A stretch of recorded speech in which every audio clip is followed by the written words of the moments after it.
लिखो recently the 60th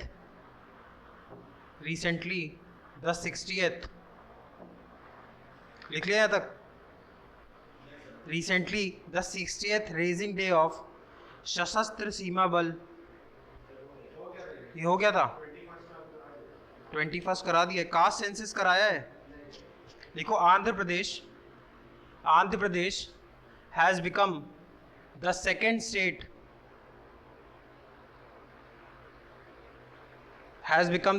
state to start a caste census. First state खुद से देखोगे और मुझे नेक्स्ट क्लास में बताओगे। देखो कास्ट सेंसस क्या होता है, किसी को मालूम है कास्ट सेंसस क्या होता है?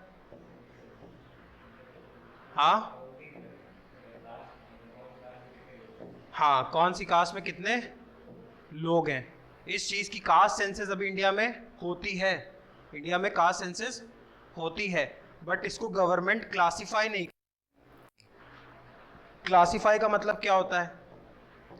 डेटा को पब्लिक में नहीं लाती। इसके पीछे देखो लोग कहते हैं पॉलिटिकल रीजन है। पॉलिटिकल रीजन क्या है? अभी बहुत सारी कास्ट्स को यही नहीं मालूम हमारी कास्ट में लोग कितने हैं। कल को ये मालूम चलेगा कि हमारी कास्ट में तो इतने लोग हैं, तो नई पॉलिटिकल पार्टीज आएंगी, तो फिर पॉलिटिकल कंपटीशन बढ़ जाएगा। हो सकता है रिजर्वेशन की अलग से डिमांड करना स्टार्ट कर दें कि हमारी कास्ट को अलग से रिजर्वेशन दो। तो इसीलिए गवर्नमेंट ऑफ इंडिया करती क्या है? कास्ट सेंसस कराती है, बट क्लासिफाई नहीं करती। क्लासिफाई का मतलब ओपन नहीं करती पब्लिक में। आंध्र प्रदेश इंडिया का दूसरा ऐसा स्टेट बना है जो क्या कराने जा रहा है? Cast census. फर्स्ट कौन है? बिहार। ये याद रखना, 2 पॉइंट याद रखना कास्ट सेंसस की न्यूज में, कि पहला कौन है? बिहार, दूसरा कौन है? आंध्र प्रदेश। ठीक है, आगे चलो दूसरी न्यूज पे बढ़ते हैं। लिखो penguin awareness day was celebrated on 20th of January। मैंने पिछली बार तुम लोगों को IUCN स्टेटस समझाया था, international union for conservation of nature, जिसमें मैंने बताया था पहले एक्सटिंक्ट स्पीसी होती है, फिर क्रिटिकली इंडेंजर्ड, फिर इंडेंजर्ड बताई थी, फिर वल्नरेबल। ऐसे ही अब इस कॉन्सेप्ट को समझाते वक्त तुमको मैंने एनिमल की इंपॉर्टेंस समझाई थी, जब एग्जाम्पल दिया था हिमालयन मस्क, इनका क्यों पोचिंग होता है, याद है? सोना तुम थी क्लास पे? हाँ, समझाई थी। तो अब यहाँ पे बस इतना याद रखो, पेंगुइन बोला ना? हाँ, तो पेंगुइन अवेयरनेस डे कब होता है? पेंगुइन अलग चीज है जो स्नो वहां मिलती है जहाँ पे भी स्नो होगी, समझ रहे हो? तो पेंगुइन, अच्छा ये बताओ पेंगुइन की बात क्यों कर रहे हैं? पेंगुइन के लिए डे क्यों बना रहे? कुत्ते के लिए क्यों नहीं बना रहे? देखो होता क्या है, अगर यहाँ पे एक बर्फ रखी हो, तुम इस जगह गर्मी बढ़ाओ, तो ये बर्फ पिघल के पानी बनेगी। पानी का लेवल राइज करेगा। अब देखो यहाँ पे समझो एक चीज, ये ग्लोब है, यहाँ पे 75% वाटर है। अब जब ग्लोबल वार्मिंग होती है, पहले मैं समझा चुका हूँ ग्लोबल वार्मिंग जब होती है तो जो ग्लेशियर्स हैं जहाँ पे भी बर्फ जमी है वो पिघलने लगती है, वो पिघलती है। तो जो ये बर्फ थी ये क्या बन गया? पानी। तो पानी 75% के लेवल से बढ़ेगा। जो बर्फ आइस कैप रखी थी, अब हिमालय में इतनी मान लो बर्फ है, वो बर्फ पिघल जाए तो वो पानी कहाँ आएगा? लैंड पे आएगा। तो होता क्या है, मान लो कोई जमीन का टुकड़ा इस लेवल पे था और पानी इस लेवल पे था, तो लोग यहाँ पे आराम से रह रहे थे। अब जब यहाँ पे मेल्टिंग होगी ग्लेशियर की, यहाँ पे ग्लेशियर्स है ना, समझ रहे हो? साउथ पोल, नॉर्थ पोल, यहाँ एंटार्क्टिका है। तो यहाँ पे जब ग्लोबल वार्मिंग पूरे वर्ल्ड में बढ़ेगी तो यहाँ का बर्फ सूखेगा, यहाँ के ग्लेशियर सूखेंगे। जब यहाँ के ग्लेशियर सूखेंगे तो वो पानी पूरे में फ्लो करेगा, है ना? तो अब मान लो यहीं पे समझ लो, यहाँ वाटर लेवल राइज हुआ, तो ये नहीं हो सकता वाटर लेवल यहाँ तक राइज कर गया, जब यहाँ तक राइज कर जाएगा तो ये वाले ज़मीन के टुकड़े को अपने साथ सबमर्ज कर लेगा। तो ऐसे बहुत सारे जो आइलैंड देश हैं, आइलैंड कंट्रीज़ हैं, जो चारों तरफ पानी से घिरे हुए हैं, वो डूब जाएंगे। किस वजह से डूब जाएंगे? ग्लोबल वार्मिंग से। अब पेंगुइन कैसा एनिमल है जो कहाँ रहता है? तो इसकी अवेयरनेस बढ़ानी है, क्योंकि इसका हैबिटेट लॉस होगा ना। जब वो बर्फ पिघल के पानी बन जाएगी तो पेंगुइन रहेगा कहाँ? तो पेंगुइन अवेयरनेस डे कब बनाते हैं? 20 जनवरी को। ये मैंने इसलिए समझाया क्योंकि पेंगुइन अवेयरनेस डे ही क्यों बना रहे हैं, कुछ ही एनिमल्स का क्यों बना रहे हैं। कैट अवेयरनेस डे नहीं बनता, डॉग अवेयरनेस डे नहीं बनता, पेंगुइन अवेयरनेस डे बनता है। समझ में आया? आगे चलो, थर्ड न्यूज़ लिखो। बहुत बेसिक सी न्यूज़ है, ये पूछनी भी नहीं है लेकिन लिख लो फिर भी। West Bengal chief minister Mamata Banerjee has inaugurated the 47th international Kolkata book fair. 47th international Kolkata book fair को इनॉग्रेट किसने किया? ममता बनर्जी। बेसिक सी चीज़ बस इतना याद रखो कि कोलकाता की चीफ मिनिस्टर कौन है? ममता बनर्जी। वहाँ का कैपिटल क्या है? कोलकाता। इंडिया का दिल्ली कैपिटल का बना, ये स्टैटिक में पूछेगा। देखो, जब ब्रिटिश थी तो ब्रिटिशर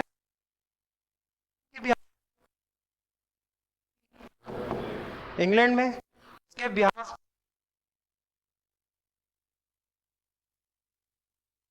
समझे, मतलब रॉयल मतलब उस, तो वाइस रूल करता था इंडिया में। तो कभी कभी होता क्या था, ये जो रॉयल फैमिली थी इसके कुछ लोग इंडिया पे आया करते थे या वहाँ वहाँ जाया करते थे जहाँ जहाँ इनकी सरकार हुआ करती थी। तो जब ये आएंगे, अभी मोदी जी का लखनऊ आए तो देखा उधर पूरा 90 पूरा पटा पड़ा है, तो जब ये आएंगे तो इनके लिए भी कुछ किया जाएगा। तो जब ये आया करते थे तो एक दिल्ली दरबार नाम की चीज़ लगा करती थी, दिल्ली दरबार। ठीक, दिल्ली दरबार में 1911 में वहाँ के किंग आए, किंग जॉर्ज 5, किंग जॉर्ज 5। ठीक, किंग जॉर्ज 5 जब आए तो किंग जॉर्ज 5 ही वो थे जिनके वेलकम के लिए जयपुर को पूरा पिंक पेंट किया गया। तब से जयपुर का नाम पड़ा पिंक सिटी। पहली चीज, जब किंग जॉर्ज 5 आए तो उन्होंने बोला कोलकाता से कैपिटल किसको बना दो? दिल्ली को। दूसरी चीज, ठीक, और तीसरी चीज क्या होगी बताओ? पे 1905 में, हम हिस्ट्री नहीं पढ़ रहे हैं, बस बेसिक समझो। 1905 में बंगाल को वेस्ट बंगाल और ईस्ट बंगाल के नाम पे तोड़ा गया। वेस्ट बंगाल में हिंदू मेजॉरिटी थी, ईस्ट बंगाल में मुस्लिम मेजॉरिटी थी। 1911 में किंग जॉर्ज 5 ने बोला वेस्ट बंगाल और ईस्ट बंगाल को मिला के क्या वापस बना दो? बंगाल। फिर तो 1947 में जब बंटवारा होगा तब ईस्ट पाकिस्तान बनेगा। समझे? ये तीन चीजें हुई किंग जॉर्ज 5 के आने से। ये न्यूज़ क्यों पड़ी? क्योंकि कोलकाता में इंटरनेशनल बुक फेस्टिवल लगा था, जिसको इनॉग्रेट किसने किया? ममता बनर्जी ने। कोलकाता का कैपिटल, वेस्ट बंगाल का कैपिटल कोलकाता। कोलकाता इंडिया की कैपिटल कब था? 1911 में। 1911 के बाद कैपिटल क्या बन गई? दिल्ली। किसके ऑर्डर पे बनी? King George 5। किंग जॉर्ज 5 किस में आए थे? दिल्ली दरबार। दिल्ली दरबार में उन्होंने 3 घोषणाएं करी। किंग जॉर्ज 5 जयपुर आए थे, किंग जॉर्ज 5 जयपुर आए थे, तो जयपुर को पिंक पेंट किया गया, इसलिए जयपुर का नाम पड़ा पिंक सिटी। दूसरा ऑर्डर दिया कि 1905 में जो बंटवारा किया गया था, ये भी समझ लो, 1905 में जब बंटवारा किया गया तो वाइसरॉय थे लॉर्ड कर्जन। 1911 में वापस वेस्ट बंगाल ईस्ट बंगाल को जोड़ दिया और कोलकाता से कैपिटल बना दी दिल्ली। जयपुर घूमने आए थे तो जयपुर को पेंट किया गया पिंक, इसलिए जयपुर को बोलते हैं पिंक सिटी। ब्लू सिटी किसको बोलते हैं? Blue city.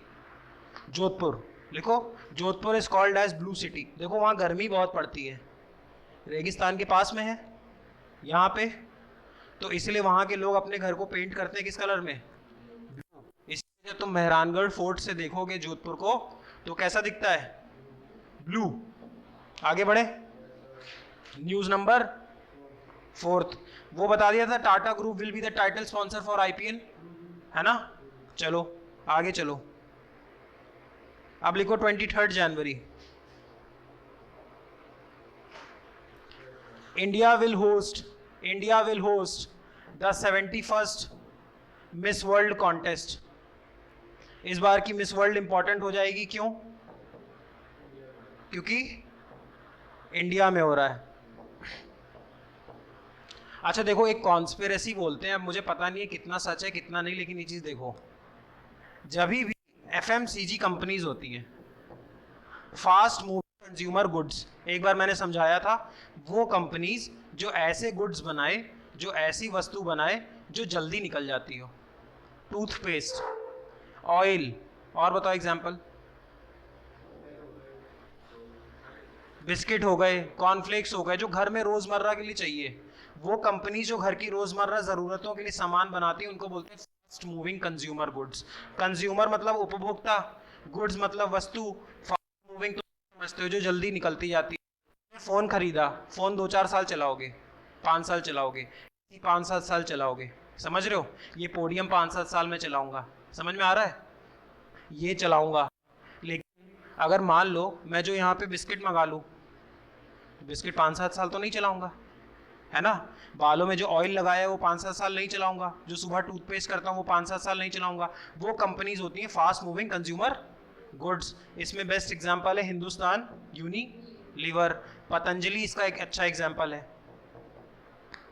फॉर्च्यून, रुचि सोया जिसको अभी पतंजलि ने खरीद लिया, हाँ, किंग हो गया। अब ये सब कंपनीज कैसी हैं? Fast moving consumer goods. अब देखो लोग ऐसा बोलते हैं, अब जो मेकअप का सामान है वो भी क्या है? Fast good. जैसे लड़कों के लिए ऑयल, वैसे लड़कियों के लिए लिपस्टिक, क्रीम। तो ऐसा बोलते हैं कि जब अब ये एफएमसीजी कंपनीज में मोस्टली वेस्टर्न कंट्रीज का बोलबाला था, है ना? अभी भी देखो जिलेट विलेट सब वेस्टर्न कंट्रीज ही तो है, यूएस यूरोप की कंपनीज हैं, जिलेट है, एक्स है, जो भी हैं जितने भी हैं, ये तो अभी इंडिया में अभी पनप रही हैं कंपनीज, है ना? हिंदुस्तान यूनिलीवर भी लंदन में रजिस्टर्ड है, ठीक? अब देखो, अब होता क्या था, तो लोग बताते थे जब एफएमसीजी कंपनी को डिमांड बढ़ानी थी, मान लो उन्होंने लिपस्टिक बनाई, उन्होंने क्रीम बनाई, अब उनको मार्केट नया चाहिए, तुमने अपने घर के आसपास बेच लिया, अब तुमको आगे बेचना है तो तुमको नया मार्केट चाहिए। उनको नया मार्केट कहाँ मिलता?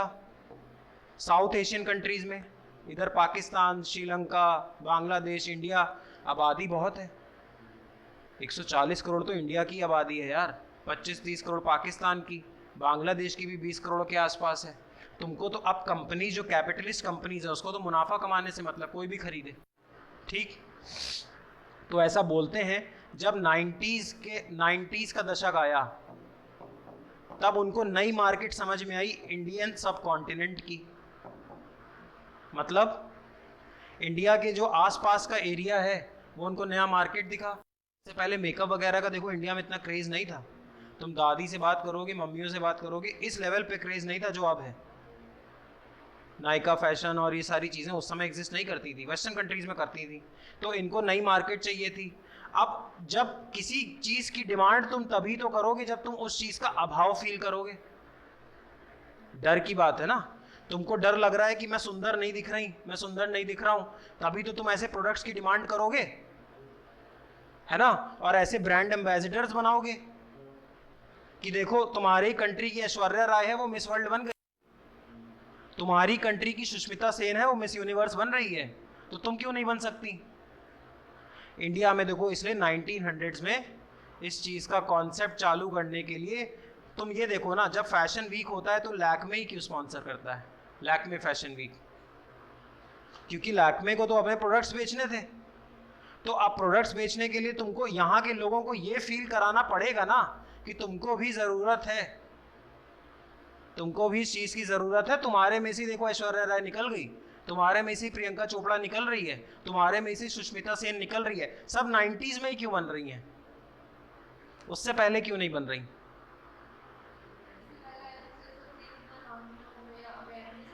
नहीं, तुम चाहते ही नहीं हो वो बने, तुमको वो मार्केट ही नहीं पकड़नी। अरे यार, मुझे अगर किसी चीज़ को सेल करना है तो मुझे सबसे बेटर चीज़ क्या है, मैं तुम्हें ये दिखा दूं कि देखो तुम्हारे में से कोई निकला है, तो तुम क्यों नहीं। 1900 में ही क्यों, 1990s ही से क्यों लगातार 2 3 4 miss world miss universe India से निकल रही थी। लारा दत्ता निकल रही है, सुष्मिता सेन निकल रही है, ऐश्वर्या राय निकल रही है। तो तुम्हारे अंदर क्यूरियोसिटी आ रही है किस चीज़ की, सुंदर दिखने की। सुंदर दिखने की क्यूरियोसिटी आ रही तो तुम उन प्रोडक्ट्स की डिमांड करोगे, उन प्रोडक्ट्स की डिमांड करोगे तो धंधा किनका बढ़ेगा। समझ में आ रहा है। फेयर एंड लवली किसका है, हिंदुस्तान यूनिलीवर का। फेयर एंड हैंडसम किसका है, हिंदुस्तान यूनिलीवर का। अब मिस वर्ल्ड का कॉन्टेस्ट इस बार किस में है, फिर से इंडिया में। इस बार की मिस वर्ल्ड इंपॉर्टेंट है, ये एग्जाम में नहीं पूछेगा, पर तुम हर चीज़ की देखो डिमांड कैसे बनती है। एक एग्जाम्पल यहाँ और समझो। 1990 से एग्जैक्टली 1991 में इंडिया की इकोनॉमी खोल दी, डरना नहीं अभी किसी शब्द से। Liberalise, privatise, globalise. लिबरलाइज मतलब सरकार हटो, प्राइवेट लोगों को काम करने दो, थोड़ा उदार बनो, थोड़ा दिल बड़ा रखो, और तुम बंद कंपनी को ब्रेड बनाने दो। प्राइवेटाइज करो, निजीकरण करो, प्राइवेट कंपनीज को आने दो। और ग्लोबलाइज करो, ग्लोबल कंपनीज में अपना माल बेचो ग्लोबल कंट्रीज में, और ग्लोबल कंपनीज के माल को अपने इंडिया में आने दो। ठीक। एलपीजी रिफॉर्म्स हुए कब, 1991 में। अब जब इंडिया के दरवाजे खोल दिए गए कंट्रीज के लिए, और तुमको भी बोला तुम भी बाहर बेच के आओ, तो बाहर की कंट्रीज, बाहर की कंपनीज इंडिया आएंगी। अब जब वो आएंगी तो उनको अपने प्रोडक्ट को बेचने के लिए क्या चलाना पड़ेगा, एड, प्रचार करना पड़ेगा। प्रचार करने के लिए क्या सबसे बेस्ट तरीका है, या तो बॉलीवुड के लोगों को पकड़ो या किसी स्पोर्ट्स को पकड़ो जो इंडिया में देखा जाता है। इंडिया का नेशनल गेम क्या था, तो इंडिया में क्रिकेट ही क्यों इतना डेवलप हुआ। आप समझो, हॉकी कितनी देर चलती है, 1.5 घंटे। एक पहले तुम्हारा एक फेज में गेम होता है, फिर ब्रेक होता है, फिर एक फेज में गेम होता है। फुटबॉल में भी यही होता है। ऐड दिखाने का ऐड दिखाने के लिए समय नहीं बच रहा। 1990s में कंपनीज आ रही हैं, कंपनीज को प्रचार दिखाना है, मैकडोनल्ड्स को अपना ऐड चलाना है, कोक को अपना ऐड चलाना है, पेप्सी को अपना ऐड चलाना है, लोगों को बताना है ना भाई पेप्सी पियो, कोक पियो। समझ रहे हो। तो उन्होंने किस गेम को डेवलप कराया, क्रिकेट। क्यों, हर ओवर के बाद ऐड आएगा, फिर विकेट के बाद ऐड आएगा, ब्रेक होगा, पावर प्ले के बाद ऐड आएगा, टाइम आउट होगा, इतनी सारी चीजें, और वनडे होगा तो आदमी दोपहर में 1 बजे से रात में 11 बजे तक मैच देखेगा। जब वो 1 से 11 मैच देखेगा तो वो उतने ही एड्स देखेगा। और तुम एक चीज़ देखो, कपिल देव भी एक बढ़िया क्रिकेटर रहे, लेकिन सचिन तेंदुलकर को ही इतनी पॉपुलैरिटी क्यों मिली, किस्मत थी। सचिन तेंदुलकर ने भी 1990s में ही डेब्यू किया। अब जब तक वो सचिन तेंदुलकर को स्टार नहीं बनाएंगे, और जब तक वो सचिन तेंदुलकर के हाथ में पेप्सी नहीं देंगे, तब तक तुम पेप्सी पीना चाहोगे ही। क्रिकेट ही क्यों डेवलप हुआ, हॉकी नहीं डेवलप हुई, फुटबॉल नहीं डेवलप हुआ। समझ रहे हो, हर चीज के पीछे कैपिटलिज्म दौड़ रहा था। न्यूज समझ में आई। ये काम नहीं आएगा एग्जाम में। आगे चलो, अगली न्यूज पढ़ो। सचिन ही क्यों हिट हुआ भाई, सचिन ही 1990 में आया, 1990s में आया। उस टाइम उनको सचिन अच्छा प्लेयर लगा। मैं ये नहीं कह रहा हूँ सचिन को क्रेडिट नहीं ले रहा हूँ, बस उस टाइम पे सचिन की भी किस्मत थी। जॉन रॉल्स की एक थ्योरी है, अब MS धोनी अगर वेस्ट इंडीज़ में पैदा हो जाता, वहाँ क्रिकेट की डिमांड ही नहीं थी, कहीं कोने में पड़ा रह जाता। इंडिया में पैदा हुआ, इंडिया में क्रिकेट की डिमांड भी थी, MS धोनी बन गया। समझ में आ रहा है। पक्का सचिन तेंदुलकर, इसीलिए देखो क्रिकेटर बहुत अच्छे अच्छे आए, पर सचिन तेंदुलकर ही स्टार बना, क्योंकि देखो स्टार लाइक था भी, और कंपनीज ने उसको प्रमोट भी किया, क्योंकि कंपनीज की उसी समय नीड थी। समझ रहे हो। पक्का। आगे चले, अगली न्यूज़ पढ़ो। देखो इसके बाद लिखो,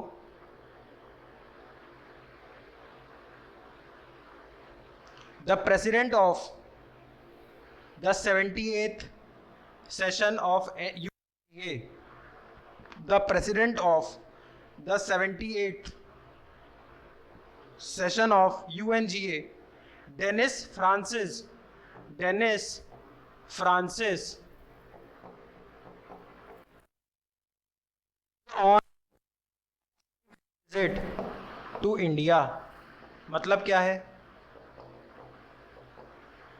डेनिस फ्रांसिस नाम का बंदा है जो यूनाइटेड नेशन जनरल असेंबली का प्रेसिडेंट है, वो इंडिया आया हुआ है। तो तुम्हारे दिमाग में सवाल आएगा कि हमको ये क्यों पढ़ाया जा रहा है। अब देखो, एक बॉडी है, मैंने कई बार पढ़ाई है, यूनाइटेड नेशंस। यूनाइटेड नेशंस में अलग अलग हैं, देश मेंबर हैं, इसमें 6-7 बॉडीज हैं, इसमें 6-7 बॉडीज हैं, जैसे यूनाइटेड नेशन सिक्योरिटी काउंसिल है ना, नहीं समझ में आ रहा है? उसमें बहुत सारी बॉडीज हैं, इसमें एक बॉडी है यूनाइटेड नेशन जनरल असेंबली। इसकी खासियत यह है कि 1 पर्सन 1 वोट। जितनी कंट्रीज यूएन की मेंबर हैं वो सब इसका भी पार्ट है। अब जब वो इसका पार्ट है, जब यूनाइटेड नेशन जनरल असेंबली बैठती होगी तो हर देश से एक बंदा बैठता होगा, तो जो इसका प्रेसिडेंट होगा वो खास आदमी नहीं होगा। डेनिस फ्रांसिस वही बंदा है। अब क्योंकि ये इंडिया 5 दिन के लिए आया है, इसीलिए इसका नाम इंपॉर्टेंट हो जाता है, समझे? सीधा पूछ लेगा डेनिस फ्रांसिस कौन है, या तुमसे पूछ लेगा यूनाइटेड नेशन जनरल असेंबली का प्रेसिडेंट कौन है। समझ में आया? पक्का? आगे चलो।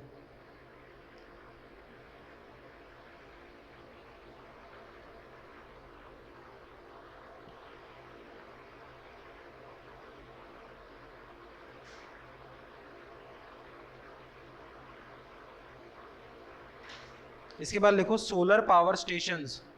Solar power stations, net zero समझा चुका हूं मैं, तो सोलर पावर स्टेशन का वैल्यू समझ में आएगा। Solar power stations have been inaugurated at the world heritage sites of Egypt. अब ये यूएन है, देखो लिख लो फिर मैं बताऊं। Have been inaugurated at the world heritage sites of Egypt.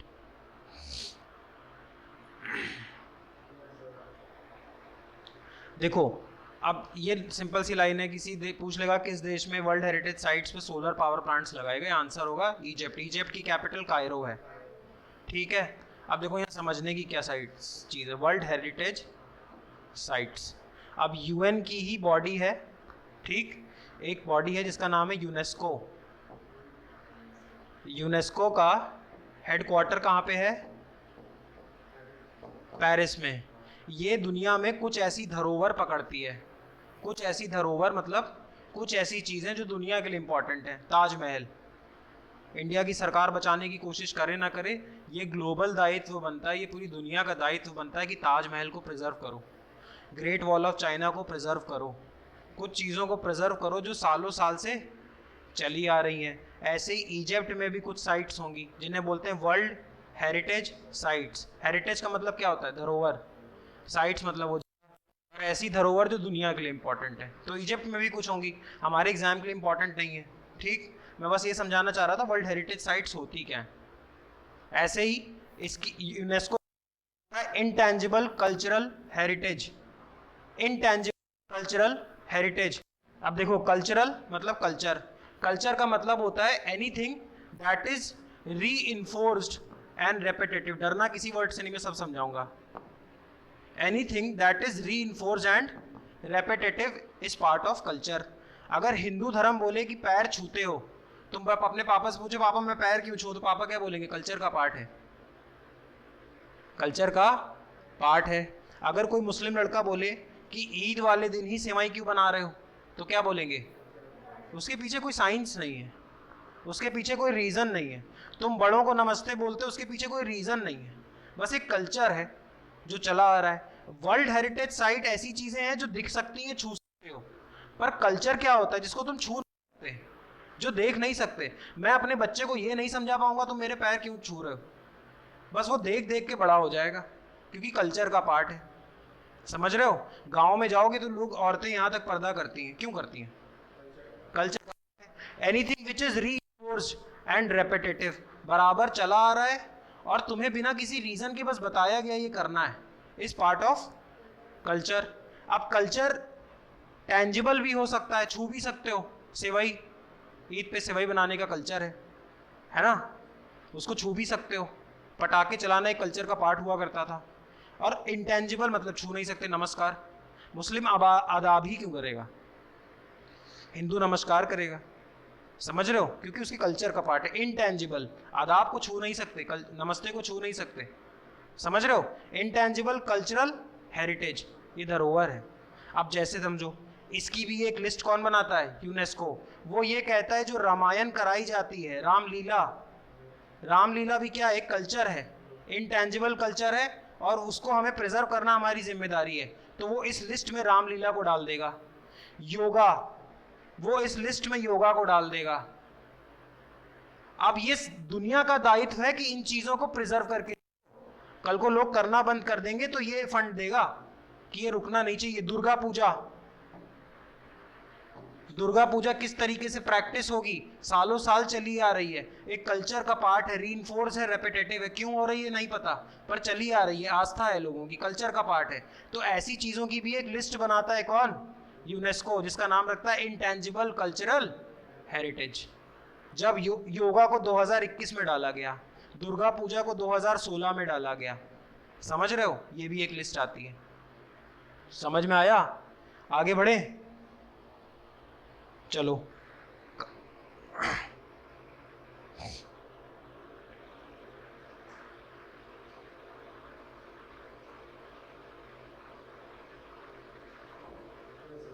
चले आगे, चलो लिखो। World's tallest Ram will be built in Australia. अब इसमें कुछ समझने का नहीं है। World's tallest Ram temple will be built in the country Australia. Australia की कैपिटल बताओ, कैनबेरा है कि सिडनी है कि मेलबर्न, कैनबेरा, कैनबेरा।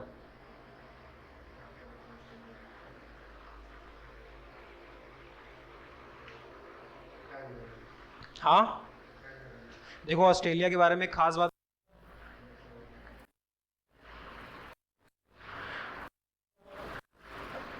ऑस्ट्रेलिया की खोज हुई 1801 में। जेम्स कुक नाम का आदमी था, वो दुनिया में निकला। वास्को डिगामा, इंडिया तो एग्जिस्ट करता था, वास्को डिगामा यहाँ पहुँचा, इंडिया था, समझ रहे हो, इन्वेंशन नहीं हुआ है। ऑस्ट्रेलिया एक खाली ज़मीन पड़ा करती थी, यहाँ ट्राइब्स रहते थे जिनको बोलते थे एबॉर्जिनीज, ऐसा बोलते, शायद एंड्रू साइमंड्स भी यहीं का है। तो एबॉर्जिनीज हुआ करते थे। तो जेम्स कुक नाम का एक बंदा था यूरोप का, वो निकला ढूंढता हुआ, और उसने एक ज़मीन का टुकड़ा पाया ऑस्ट्रेलिया नाम का। तो जो लोग यूरोप में क्राइम करते थे उस टाइम पे, तब फ़ोन तो होते नहीं थे, फ्लाइट तो होती नहीं थी, तो लोग बोलते थे सारे क्रिमिनल्स यहाँ, पोर्टुगल के, जर्मनी के, इंग्लैंड के और यूरोप। तो जो लोग करा करते थे तो जेल के टाइप से ऑस्ट्रेलिया ट्रीट होती थी। तो तुमको ऑस्ट्रेलिया भेजे दे रहे हैं, उस टाइम तो जेल रहा होगा यार, तब ऑस्ट्रेलिया कोई फैंसी थोड़ी रहा होगा। जैसे काला पानी की सज़ा दे दी, ऑस्ट्रेलिया जाओ, आने जाने में 6-8 महीने लग रहे हैं, समझ रहे हो। तो ऑस्ट्रेलिया उस टाइम पे जेल की थी। अब हुआ क्या, यहाँ पे कुछ लोग जर्मनी के, कुछ पोर्चुगल के, कुछ कुछ इटली के, कुछ रशिया, ये अलग अलग रहते थे, अलग अलग आइडेंटिटीज थी। यूएस भी ऐसे ही बना।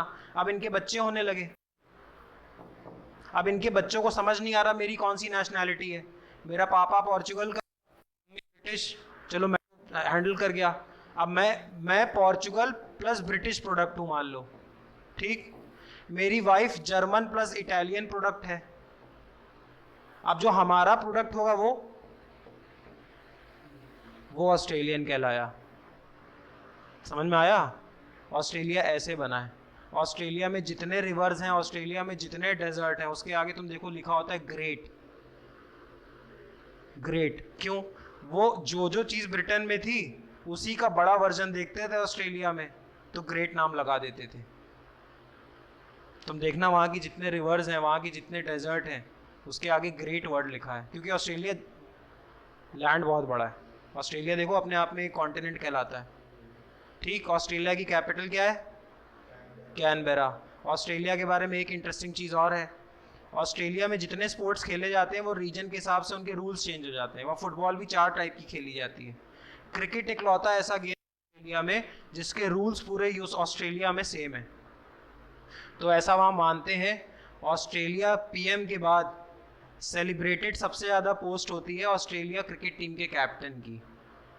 देखो इसके पास कोई पावर नहीं है पर एक सेरेमोनियल पोस्ट है, क्योंकि वो इकलौता ऐसा गेम है जिसमें रूल पूरा ऑस्ट्रेलिया में यूनिफाइड है। इसलिए ऑस्ट्रेलियन क्रिकेट टीम के कैप्टन की बहुत वैल्यू होती है। जब सैंड पेपर हुआ था साउथ अफ्रीका में, वो बॉल टैंपरिंग कर दी थी स्टीवन स्मिथ ने, तो याद करो प्राइम मिनिस्टर भी इन्वॉल्व हो गया था, याद है कुछ हाँ, ये एग्जाम में याद नहीं रखना है, ऑस्ट्रेलिया की कैपिटल बस याद रखनी है।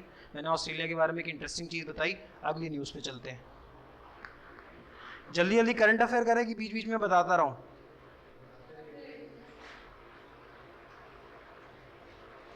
अब इसमें कुछ समझने का नहीं, बस लिख लो। Recently union home minister Amit Shah has release the book Assam's braveheart Lachit Borphukan. Assam's ब्रेवहार्ट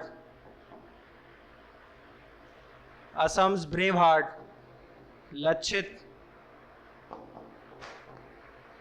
बरपुखान। Amit Shah कौन कौन से मिनिस्टर है? मिनिस्टर ऑफ होम अफेयर्स और दूसरा कोऑपरेटिव, मिनिस्ट्री ऑफ कोऑपरेटिव। जिसको भी मुझसे इकोनॉमिक्स पढ़नी हो, देखो एक इकोनॉमिक्स होती है एग्जाम में पूछता है जो, और एक इकोनॉमिक्स होती है जो तुमको काम आएगी। तुम्हें इकोनॉमिक्स की मेरी क्लास होती है शाम को, वो तुम कर नहीं पाओगे तो उसके रिकॉर्डेड लेक्चर्स ले लेना, जब भी मन हो टाइम हो तो उसको देखना ज़रूर। ठीक, आगे चले। उसमें मैं जैसे मुझे इससे याद आया, मैंने कोऑपरेटिव बहुत अच्छे से समझाया हुआ है।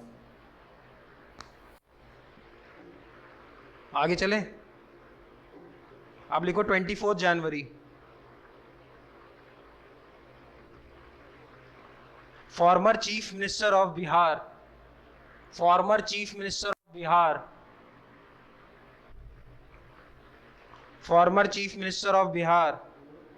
कर्पूरी ठाकुर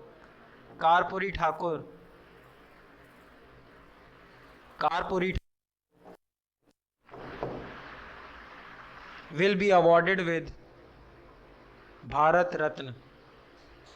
पॉस्थ्यूमस मिलेगा शायद। पॉस्थ्यूमस समझते हो? After death. बी.आर. अम्बेडकर को भी पॉस्थ्यूमस मिला था।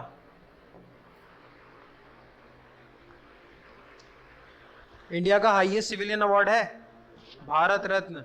भारत रत्न के बाद दूसरा कौन सा है? पद्म विभूषण। उसके बाद कैसे याद रखोगे? पद्म विभूषण बड़ा नाम है, पद्म विभूषण फिर पद्म भूषण। सबसे बड़ा भारत रत्न, फिर पद्म विभूषण, फिर पद्म भूषण। ज्यादातर हीरो को ये मिलता है। ठीक। स्पोर्ट्स में सबसे बड़ा अवार्ड है अर्जुन अवार्ड, मोहम्मद शामी को मिला भी। तुम इतना बस याद रखो कर्पूर। मैंने बताया तो था ईशा सिंह। हाँ, जो पुराना है उसको प्लीज रिवाइज करते रहना।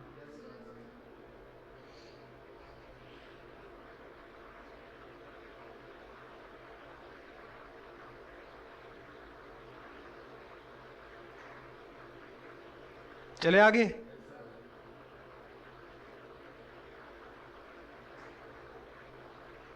Recently, India has secured 4th position in the global stock market.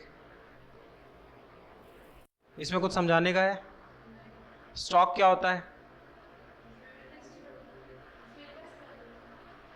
देखो मैं बता रहा हूँ ये चीज। ये है मानस। ठीक। मैंने एक चीज तुम लोगों को बता रखी है, कंपनी 3 टाइप की होती है। जब कंपनी में कुछ ना लिखा हो तो प्रोप्राइटरशिप, एक मालिक मानस। अगर कंपनी में 2 से 50 लोगों का पैसा तो प्राइवेट लिमिटेड, और 50 लोगों से ज्यादा लिमिटेड। ठीक। मानस ने कंपनी खोली। किस चीज की कंपनी खोली बताओ? मानस टाइल्स की। ठीक, मानस ने टाइल्स की कंपनी खोली, टायर की, चलो टायर की कंपनी खोली, ठीक, मानस टायर्स नाम से कंपनी आ गई एक। मानस ने एक फैक्ट्री लगाई जिसमें मानस ने मान लो 1 लाख रुपए लगाए, ठीक, समझाने के लिए कह रहा हूँ 1 लाख में नहीं होगा लेकिन मान के चलो 1 लाख लोग थे, 1 लाख रुपए लगाए, 10 लोग इसमें काम करते थे और इसका टर्नओवर 1 करोड़ रुपए होता था। अब मानस को अपना टर्नओवर 2 करोड़ करना था, है ना, और मान लो इसमें 100 टायर बन रहे थे। अब मानस को 200 टायर बनाने हैं और मानस 20 लोगों को एम्प्लॉयमेंट देगा। अब मानस को उसके लिए 1 लाख रुपए और चाहिए, ठीक, तो मानस के पास बताओ तरीके क्या हैं 1 लाख रुपए जुटाने के। 1 लाख रुपए उसको चाहिए और या तो खुद के पास जेब में पड़ा होता, ठीक, या तो बैंक के पास जाता, बैंक के पास जाता तो ब्याज देता, इंटरेस्ट रेट, है ना, या तो इन्वेस्टर ले आता, शार्क टैंक्स में चला जाता, ठीक। अब या तो मानस पब्लिक में चला जाता, पब्लिक में चला जाता मतलब इंडिया में 2 ऐसी जगह है, नेशनल स्टॉक एक्सचेंज दिल्ली में और बॉम्बे स्टॉक एक्सचेंज बॉम्बे में। यहाँ मानस जाता और मानस कहता मैं अपनी कंपनी को अब लिस्ट कर रहा हूँ। लिस्ट करने का मतलब मुझे 1 लाख रुपए चाहिए और मैं 1 लाख रुपए 100 लोगों से जुटाना चाहता हूँ। अब मेरी कंपनी लिमिटेड बन जाएगी, समझे क्यों? क्यों? अब 101 लोगों का पैसा लग गया, मानस का 1 लाख और 100 लोगों का 1 लाख, 101। अब मानस कह रहा है कि मुझे 1 लाख रुपए बैंक से नहीं उठाने, 1 लाख रुपए जेब से नहीं लगाना, मुझे 100 लोग 1000 रुपए दे दो, तब भी 1 लाख हो गए। 100 लोग 1,000 दे दो, है ना। अब जब 1,000 रुपए लगा हुआ है 2 लाख रुपए की कंपनी में, मतलब हर आदमी 0.5% का मालिक बन गया। भाई 2 लाख की कंपनी है जिसमें 1 लाख मानस का, 1 लाख 100 लोगों का, है ना, तो 0.5% हिस्सेदारी हो गई। जो ये मानस ने लोगों को ऑफर दिया कि तुम सब लोग 1,000 रुपए दो और 0.5% मालिक बन जाओ कंपनी के, समझ में आ रहा है क्यों बनेंगे 0.5%, है ना। इसी को बोलोगे initial public offering, IPO. IPO जारी कर दिया मानस टायर्स ने, शेयर मेरी हिस्सेदारी, 1000 रुपए में मैंने इतनी हिस्सेदारी ले ली, समझ में आया। इसीलिए इंडिया 4th पोजीशन पे है, बस समझ लो। सबसे ज़्यादा पैसा 4th नंबर पे इंडिया में स्टॉक मार्केट में पैसा घूम रहा है, इसलिए 4th नंबर पे है इंडिया, समझ में आया। ये होता है स्टॉक मार्केट का पैसा। मैंने तुम लोगों को वैल्यूएशन समझाया था, हाँ, आखिरी एंड क्या होता है वैल्यूएशन में? पब्लिक से पैसा ले लो, पब्लिक में तो कितनों का घाटा लग गया, जाओ बेटा, उसकी जेब में तो पैसा आ गया, समझ में आ रहा है। स्टॉक मार्केट समझ में आया, आईपीओ समझ में आया, इनिशियल पब्लिक ऑफर पक्का। अच्छा ये बताओ, इस पैसे को कोई बाहर से बैठा भी तो शेयर होल्डर खरीद सकता था, कोई बाहर से भी तो कह सकता था कि मानस मैं आपकी कंपनी में 5,000 रुपए लगाना चाहता हूँ, आप मुझे 5 शेयर दे दीजिए, हो सकता था। देखो अब यही चीज़ होती है, फॉरेन से आने वाले पैसे को, फॉरेन से आने वाला पैसा जो भी किसी बिजनेस में इंडिया में लगता है उसको 2 हिस्सों में बांटते हैं, एक एफडीआई, एक एफआईआई। एफडीआई वो होता है फॉरेन डायरेक्ट इन्वेस्टमेंट और ये होता है फॉरेन इंस्टीट्यूशनल इन्वेस्टमेंट, दोनों में अंतर समझो। जब तुम पैसा इंडिया लेके आओ, फॉरेन की कंपनी इंडिया पैसा लेके आए और ऐसी चीजों में पैसा इन्वेस्ट करे जिससे एग्जिट लेना मुश्किल हो, वो एफडीआई। एग्जांपल समझो, मैं मैकडॉनल्ड्स कंपनी का मालिक हूं, मैं यूएस में बैठा हूं, मैंने बोला इंडिया में मैं मैकडॉनल्ड्स 100, तो मैं ज़मीन खरीदूंगा, टेबल चेयर खरीदूंगा, कई लोगों को नौकरियां दूंगा, मैं क्या एक झटके में बंद करने की दम रखूंगा? नहीं, पैसा आएगा देश में तो रुकेगा। मैकडॉनल्ड्स अगर 100 करोड़ देश में लाएगा तो 100 जगह ज़मीन खरीदेगा, कम से कम 1000 लोगों को नौकरियों पे रखेगा, मशीनें खरीदेगा, डिमांड तो इंडिया में ही करेगा। बर्गर के लिए जो आलू चाहिए वो इंडिया के किसान से तो खरीदेगा, तो एफडीआई तो देश के लिए अच्छा हो गया। भाई तुम 100 करोड़ रुपए लेके आए यूएस से, तुमने ज़मीन खरीदी 10 करोड़ की, किसी इंडियन की जेब में पैसा गया। तुमने 5 करोड़ की मशीनें खरीदी, इंडिया की जेब में पैसा गया। तुमने 5 करोड़ की तनख्वाहें बांटी, इंडियंस की जेब में पैसा गया। तुम इंडिया में ही तो खर्च कर रहे हो, आलू खरीद रहे हो इंडिया में, ब्रेड खरीद रहे हो इंडिया में, सब्जी खरीद रहे हो इंडिया में। पर मानस की कंपनी में जो मैंने पैसा लगाया, वो तो मैं मानस की कंपनी पे मैंने 1000 रुपए का शेयर खरीदा था मान लो, अगले पल मुझे लगा ये 1200 का भी खरीदने को लोग तैयार हैं, मैंने इंडिया में किसी को 1200 का अपना पैसा लेके निकल गया तुरंत। तो पैसा तो दोनों में आया। सरकार तुमको हमेशा जब डिजिट बताती है कि इंडिया में इतना फॉरेन से पैसा आ रहा है, इतना इन्वेस्टमेंट आ रहा है, तो वो एफडीआई और एफआईआई दोनों जोड़ देती है और लोग खुश। पीयूष गोयल ने बोला कि $500 बिलियन आया, तुम खुश कि एफडीआई आ रहा है। एफडीआई जरूरी नहीं एफडीआई आ रहा हो, एफआईआई भी तो हो सकता है। एफआईआई पैसा तो ला रहा है देश में, पर उससे नौकरियां कहाँ प्रोड्यूस कर रहा है। ये पैसा जब चाहेगा मानस तुरंत एग्जिट कर लेगा, इसलिए इस पैसे को क्या बोलते हैं, हॉट मनी। कई एग्जाम में क्वेश्चन पूछा गया हॉट क्यों, जैसा आता है वैसा निकल भी जाता है। एफडीआई में मानस पैसा लगाता तो देश में पैसा कुछ साल रुकता, एफआईआई में पैसा शायद रुके शायद ना रुके, उसकी मर्जी। समझ में आ रहा है? पक्का एफडीआई एफआईआई, स्टॉक मार्केट में एफआईआई वाला पैसा घूमेगा, है ना। शेयर खरीद लिए, अरे भाई मैं यूएस में बैठा हूँ, मैंने फ़ोन किया कि मुझे फला कंपनी मानस टायर्स के 50 शेयर चाहिए, खरीद लिए, अगली सुबह बेच दिए, तो देश में पैसा रुका कहाँ। हो सकता है 10 मिनट रुके, हो सकता है आधा घंटा, हो सकता है 1 साल, हो सकता है 2 साल, कोई गारंटी नहीं। एफडीआई में पैसा रुकता है। एफडीआई में एक बार पैसा आदमी लगाता है तो निवेश लगाता है, ज़मीन लेता है, चीज़ें करता है, वो देश के लिए अच्छा है। एफआईआई ज़रूरी नहीं देश के लिए अच्छा हो। समझ में आ रहा है? पक्का? आगे चले। न्यूज़ क्या थी?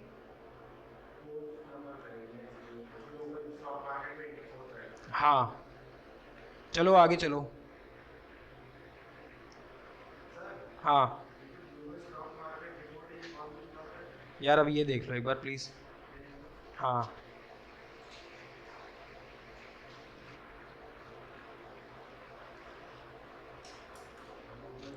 इसके बाद हम लोग लिखते रहते हैं आगे। In the US 2 government schools in Silicon Valley. In the US 2 government schools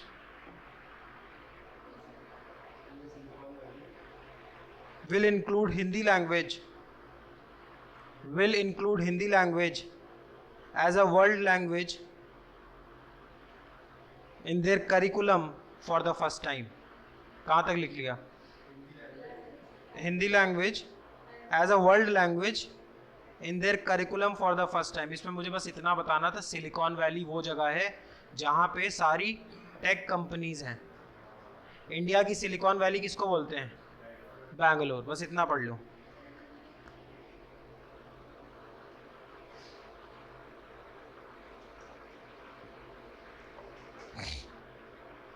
exercise समझा चुका हूं क्या होती है। एक्सरसाइज समझा चुका हूं क्या होती है।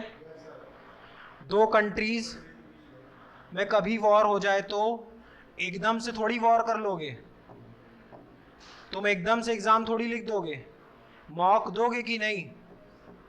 बस वही चीज होती है एक्सरसाइज। 2 देशों का युद्ध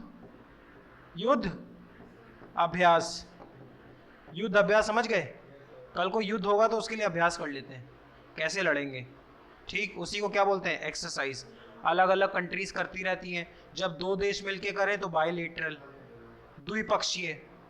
जब 2 से ज्यादा देश करें तो मल्टीलेटरल। मल्टीलेटरल को हिंदी में क्या बोलेंगे? बहुपक्षीय। इसका चलो कोई बात नहीं। बायलेटरल मतलब 2, मल्टीलेटरल मतलब मल्टीपल, ठीक। अब इंडिया लिखो, इंडिया एंड किर्गिस्तान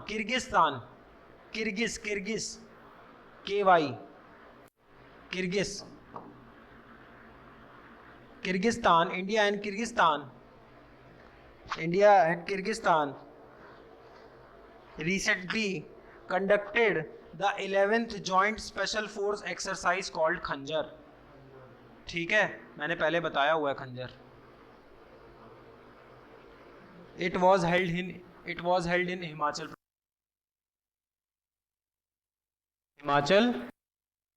प्रदेश।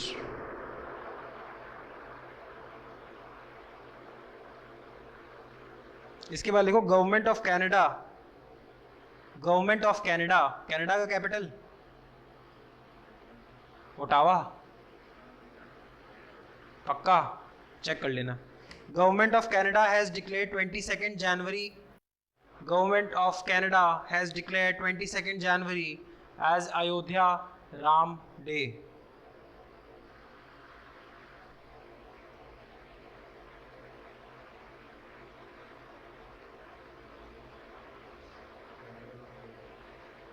समझ में आया? अब लिखो 25 जनवरी, 25 जनवरी लिखो।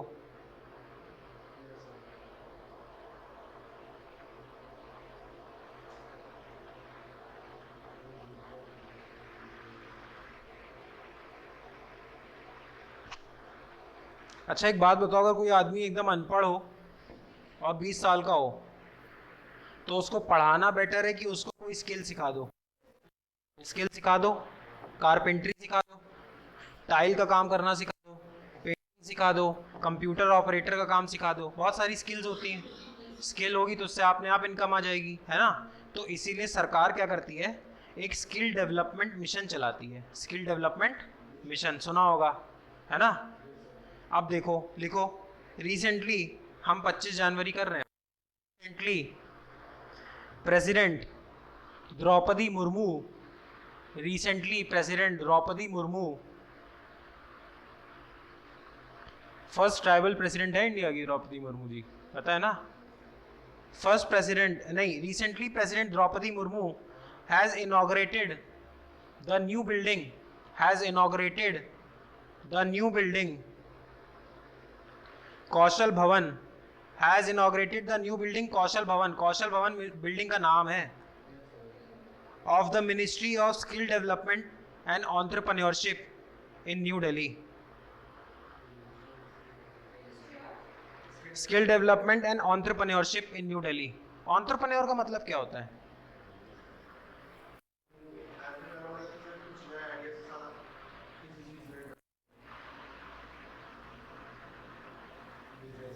किसी भी बिजनेस को रन करने के लिए क्या क्या चाहिए बताओ? फंड चाहिए। फंड को मैं कैपिटल बोल दूं, कैपिटल को मैं हिंदी में पूंजी बोल दूं, और क्या चाहिए?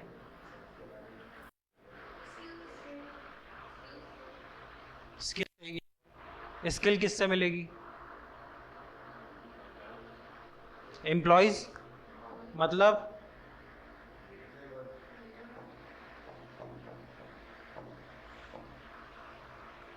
श्रमिक, मतलब लेबर, श्रम, मेहनत। हिंदी से घबराते क्यों? जैसे इंग्लिश से नहीं घबराना चाहिए, जैसे हिंदी से भी नहीं घबराना चाहिए। यार देखो मुझे क्या ज़रूरत है याद करने की, लेकिन मुझे ये मालूम है ना, तुमको कनेक्ट करना है इंडिया में तो तुमको ये आना चाहिए, आना ही चाहिए, समझ रहे हो? पर ये भी आना चाहिए। अब और बताओ क्या चाहिए बिजनेस में? इमेजिन कर लो कोई बिजनेस, लेबर खड़ी हो गई, पैसा आ गया, और लैंड चाहिए, चाहिए ना लैंड? लैंड चाहिए, और क्या चाहिए?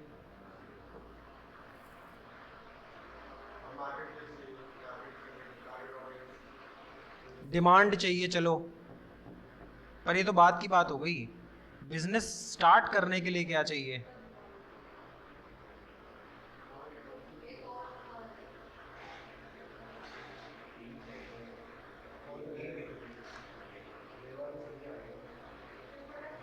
अच्छा एक बात बताओ मुझे, ये सेटअप रन करने के लिए कैपिटल चाहिए था, मिल गया।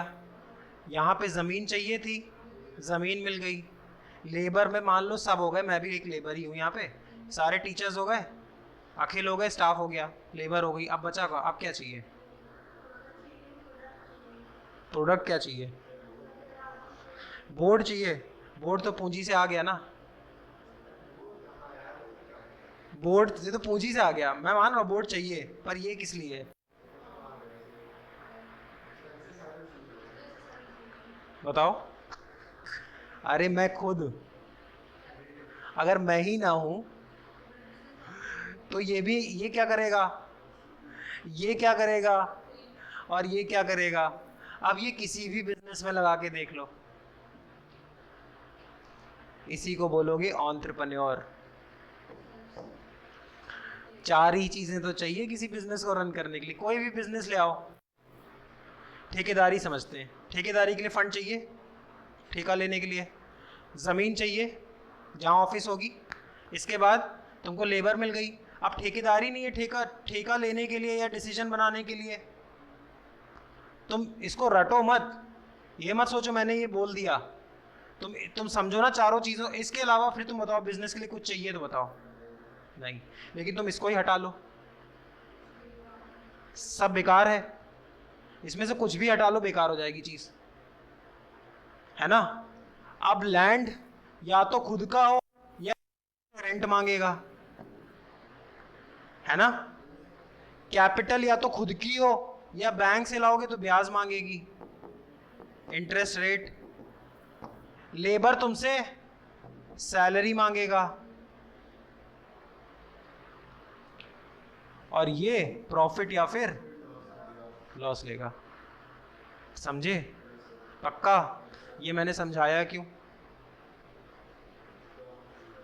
मिनिस्ट्री ऑफ स्किल डेवलपमेंट की बात हो रही थी, है ना।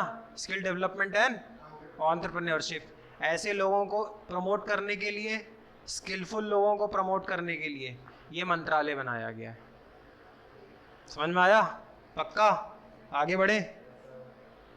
अब मैं तुमसे कभी भी पूछूं फैक्टर्स ऑफ प्रोडक्शन बताओ, किसी भी चीज़ को प्रोड्यूस करने के लिए क्या चार चीज़ें चाहिए? लैंड, लेबर, कैपिटल और एंटरप्रेन्योर। तुमने इन चारों में से कोई भी एक चीज़ हटाई, वहीं वो चीज़ बैठ जाएगी। कुछ भी हटा के देख लो, किसी भी बिजनेस में हटा के देख लो। सब्जी वाला है, उसके पास सब्जी आ गई कैपिटल से, ठेला उसका लैंड हो गया, मान लो चलता फिरता लैंड, ठेला हो गया, सब्जी उसकी कैपिटल से आ गई, लेबर वो खुद हो गया। एंटरप्रेन्योर खुद भी लेबर हो सकता है, मैं खुद भी हूँ, है ना। लेबर वो खुद हो गया, ठीक। लेकिन अगर उसको कोई कमांड देने वाला ना बचे, कौन सी सब्जी लानी है कौन सी नहीं, कहाँ बेचने जाना है कहाँ नहीं, तो ठप है ना ठेला। बस इस केस में वो एंटरप्रेन्योर और लेबर का काम दोनों साथ में कर रहा है। पक्का? 100%? चलो आगे, स्लो तो नहीं जा रहे? बताओ सोनम, तुम बताओ मानस। कारपुरी ठाकुर हो गया। इस बार रिपब्लिक डे पे कौन था चीफ गेस्ट? Emmanuel Macron. लिखो, prime minister Narendra Modi and French president Emmanuel Macron, Emmanuel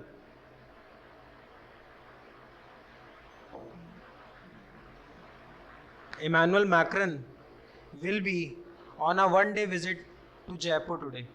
वो मतलब नॉर्मल था, जयपुर गए थे, इसको नहीं याद करना। एक वीडियो वायरल हुई होगी, देखा होगा, इसमें मोदी जी चाय की दुकान पे ऑनलाइन पेमेंट करा रहे हैं, वो यही था। वो ये बताना चाह रहे थे, देखो डिजिटली हम कितना आगे बढ़ गए। और सच में यूरोप वगैरह में इतना नहीं अभी हुआ है ऑनलाइन पेमेंट का हिसाब किताब जितना इंडिया में बढ़ रहा है। हाँ पूछो, मैं अभी समझाऊंगा वो क्यों। हाँ अच्छा ये बताओ, रिपब्लिक डे पे गेस्ट थे?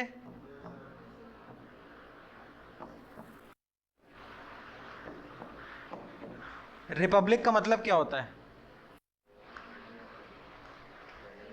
प्रजातंत्र। प्रजातंत्र तो डेमोक्रेसी होती है। फिर गणतंत्र क्या होता है? हाँ तुम बताओ।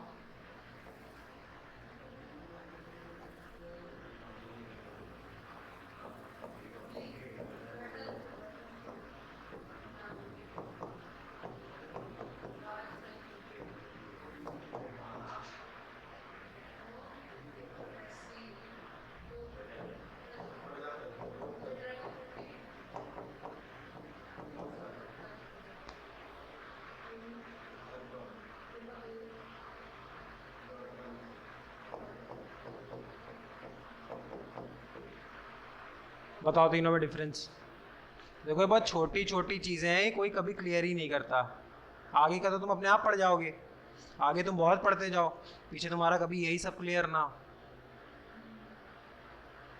बताओ इसमें डिफरेंस।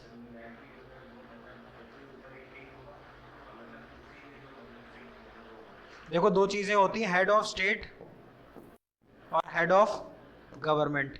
एक सरकार का हेड होता है, एक देश का हेड होता है, ठीक। मोनार्की में दोनों काम यही आदमी कर रहा होता है, राजा ही देश चला रहा होता है और राजा ही देश का सबसे हेड आदमी होता है, ठीक। डेमोक्रेसी में क्या होता है, डेमोक्रेसी दो टाइप की हो सकती है। यूके भी क्या है, एक डेमोक्रेसी, इंडिया भी एक क्या है, डेमोक्रेसी। पर वहाँ हेड ऑफ स्टेट कौन है, क्वीन। देश की हेड कौन है, क्वीन। और देश चलाने वाला कौन है, प्राइम मिनिस्टर।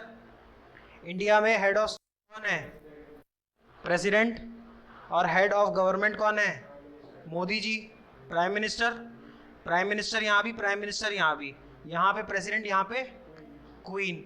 लेकिन क्या ये क्वीन चेंज होएगी? कोई आम आदमी क्वीन बन सकता है? उसकी फैमिली में ही लोग बनेंगे, उसकी फैमिली में ही लोग बनेंगे। तो ये एक रिपब्लिक नहीं है, डेमोक्रेसी तो है। रिपब्लिक गणतंत्र का मतलब होता है जो हेड ऑफ स्टेट है, जो राज्य का हेड है, जैसे अपने यहाँ प्रेसिडेंट मुर्मू, वो चुना हुआ हो। हर आम आदमी के पास ये ताकत हो कि मैं देश का सर्वोच्च पद पे बैठ सकूं। यूके में तुम प्राइम मिनिस्टर तो बन सकते हो, पर कभी क्वीन नहीं बन सकते। अमेरिका में देखो, head of state president, head of government भी कौन, प्रेसिडेंट। तो वहाँ डेमोक्रेसी भी है और रिपब्लिक भी है। यूके एक रिपब्लिक नहीं है, यूके एक रिपब्लिक नहीं है। क्यों? क्योंकि यूके का जो सबसे हेड है पोजीशन, उस पर कभी आम आदमी नहीं बैठ सकता। यूएस में जो हेड पोजीशन है सबसे ज़्यादा कौन है, प्रेसिडेंट। इस पे एक आम आदमी बैठ सकता है। इसीलिए यूके क्या है, यूएस क्या है, एक रिपब्लिक, गणतंत्र है। इंडिया एक गणतंत्र है। 26 जनवरी 1950 हमने बोला कि हम क्या हैं, एक रिपब्लिक।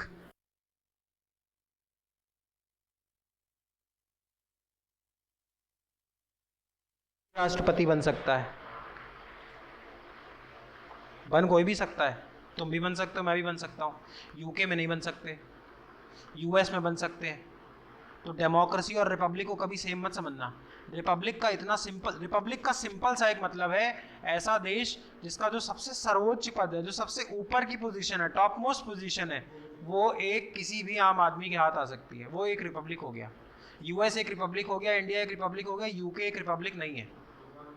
हाँ, क्वीन है वहाँ, वो फिक्स रहेगी, वो फैमिली के हिसाब से चलता रहेगा, वो एक रिपब्लिक नहीं है। इंडिया एक रिपब्लिक है।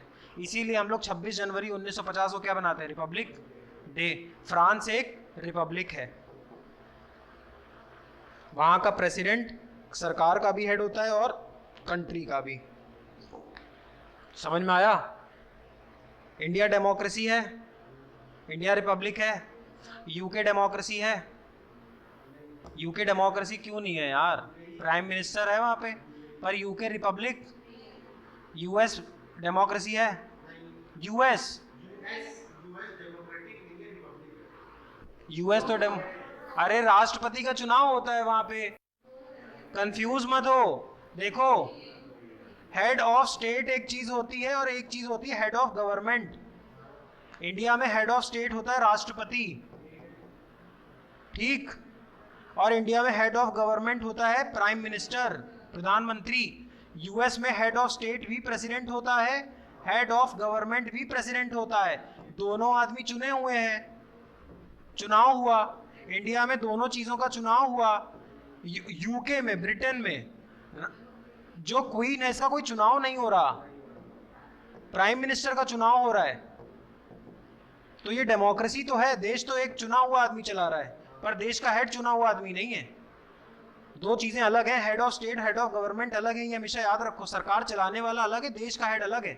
इंडिया में राष्ट्रपति मुर्मू है हेड देश की, लेकिन सरकार नहीं चला रही है। लेकिन दोनों चीजों पे चुनाव हो रहा है, तुम ये बन सकती हो। द्रौपदी मुर्मू भी तो किसी क्लास में बैठी होंगी कभी, उन्होंने भी रिपब्लिक पढ़ा होगा, तो उनको भी पता चला होगा मैं भी प्रेसिडेंट बन सकती हूँ। क्वीन पीएम, तुम यूके में पढ़ रही होती तो तुम ये जान जाती कि मैं पीएम तो बन सकती हूँ, मैं क्वीन कभी नहीं बन सकती, मैं उस फैमिली में नहीं पैदा हुई। लेकिन तुम यूएस की क्लास में बैठे होते तो तुम हेड ऑफ स्टेट और हेड ऑफ गवर्नमेंट दोनों बन सकते थे। इसीलिए यूएसए एक रिपब्लिक है। गणतंत्र का सिंपल सा मतलब याद रखो, रिपब्लिक का मतलब इतना सा है, कोई भी देश रिपब्लिक है तो एक चीज चेक कर लो, उस देश का जो सबसे ऊपर का पद है वो चुनाव से होता है या डायरेक्ट होता है। अगर वहां चुनाव होता है तो वो देश एक रिपब्लिक है। बहुत सारे हैं। कनाडा, कनाडा अभी भी क्वीन को मानता है अपना head, ceremonial head. Australia prime minister लेकिन सेरेमोनियल हेड क्वीन है। तो जो जो क्वीन को मान रहे हैं, जहां जहां पे एक फैमिली वो चलती है, भूटान, भूटान में एक राजा चलता है, एक फैमिली चल रही है, तो वहां वहां पे क्या है, वो नॉन रिपब्लिक है, वो रिपब्लिक नहीं है। इंडिया एक रिपब्लिक है, गणतंत्र है। India is a sovereign socialist, India is a sovereign socialist secular democratic Republic. Preamble में क्या लिखा हुआ है? India is a sovereign socialist secular democratic Republic. Sovereign मतलब संप्रभु, संप्रभु मतलब अपने डिसीजन खुद लेने वाला, हमसे ऊपर कोई नहीं है। इंडिया अपने फैसले इंडिया ही लेगा, इंडिया के फैसले यूएस नहीं लेगा, इंडिया के फैसले पाकिस्तान नहीं लेगा, इंडिया के फैसले बांग्लादेश नहीं लेगा। India is a sovereign country, India एक संप्रभु देश है, सॉवरेन सोशलिस्ट समाजवादी देश है। हमारे अमीर गरीब दोनों को साथ लेके चलते हैं। अगर मेदांता नाम का प्राइवेट हॉस्पिटल है तो राम मनोहर लोहिया नाम का सरकारी हॉस्पिटल भी है। अगर दिल्ली पब्लिक स्कूल नाम का प्राइवेट स्कूल है तो केंद्रीय विद्यालय टाइप का एक सरकारी स्कूल भी है। अगर देश में मणिपाल जैसे कॉलेज है तो देश में सरकार आईआईटी भी चलाती है। इंडिया एक समाजवादी देश है। India is a sovereign socialist, Samajwadi, समाज को लेके चलना। सोवरेन सोशलिस्ट सेक्युलर, सेक्युलर मतलब हिंदी में क्या बोलते सेक्युलर को? सिर्फ सेक्युलर मतलब जिसमें रिलीजन, सारे रिलीजन्स को इक्वल माने, धर्म निरपेक्ष, धर्म निरपेक्ष। India is a sovereign socialist secular democratic मतलब लोकतंत्र, लोकतंत्र मतलब देश को लोग चलाएंगे, लोग एक नेता चुनेंगे, प्राइम मिनिस्टर मोदी देश को चलाने वाला आदमी एक चुनाव के तहत चुना हुआ आदमी होगा। And a sovereign socialist secular democratic Republic, गणतंत्र है मतलब देश का जो सर्वोच्च पद है वो भी किसी चुनाव द्वारा आया है। इंडिया की ये 5 क्वालिटीज हैं। इसीलिए तुम देखो जब भी कुछ हिंदू मुस्लिम होता है तो लोग क्या बोलते हैं कि तुम इस चीज़ पे वो कर रहे हो प्रॉब्लम। जब भी हमारे डिसीजन कोई दूसरा देश लेने लग जाए तो समझ जाओ सॉवरेनिटी पे खतरा आ गया।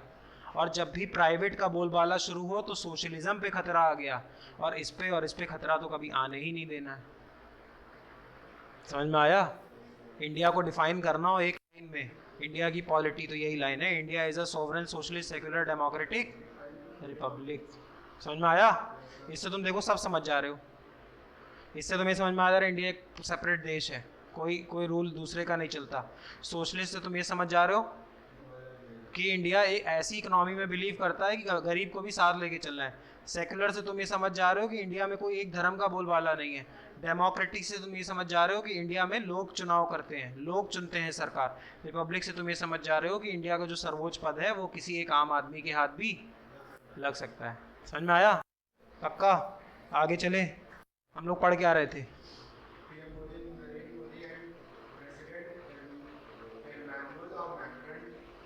रिपब्लिक डे पढ़ना था। चलो स्लो चल रहा है ना? क्यों यार रिपब्लिक डे से ये सब चले गए? चलो आगे आगे लिखो।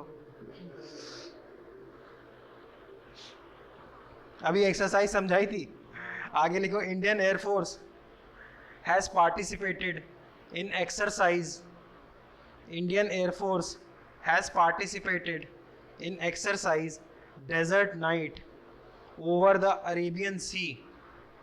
Indian Air Force has participated in exercise desert knight, exercise का नाम क्या है?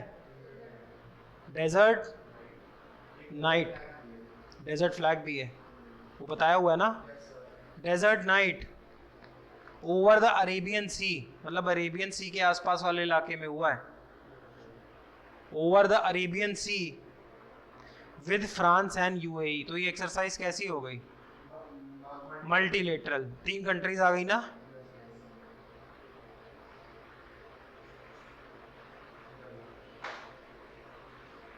आगे चले। Indian captain Rohit Sharma, Indian captain Rohit Sharma has been selected as the captain of, Indian captain Rohit Sharma has been selected as the captain of ICC men's ODI team of the year.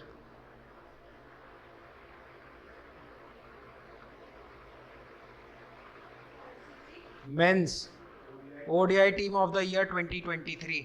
मैंने बता रखा ICC का हेडक्वार्टर कहाँ पे है? Dubai की Abu Dhabi? Dubai. International cricket council FIFA का कहाँ पे है? ज्यूरिक। ज्यूरिक कहाँ पे है? स्विट्जरलैंड। फेवरेट क्रिकेटर कौन है बताओ तुम्हारा? सोनम तुम बताओ। नहीं कोई भी नहीं है, विराट कोहली होगा। तुम्हारा बताओ यार रोशनी। रोहित शर्मा। तुम्हारा?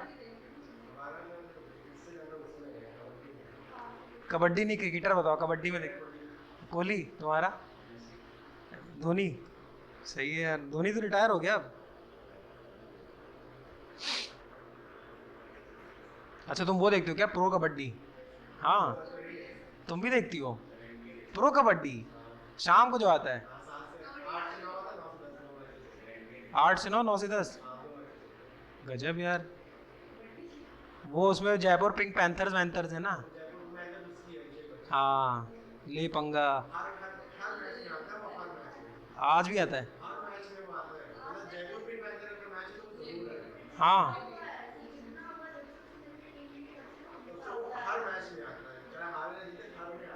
तो सबसे ज़्यादा जीतती कौन सी है टीम?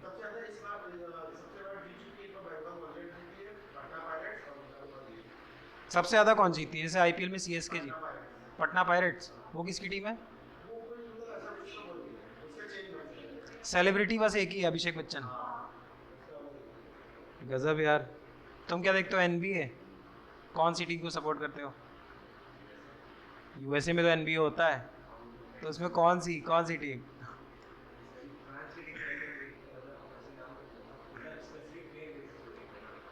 समझ रहा हूँ। चलो आगे लिखो। International education day is celebrated on 24th January. International education day is celebrated on 24th January.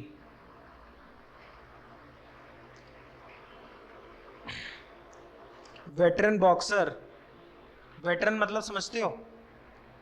Veteran मतलब होता है रिस्पेक्टेड।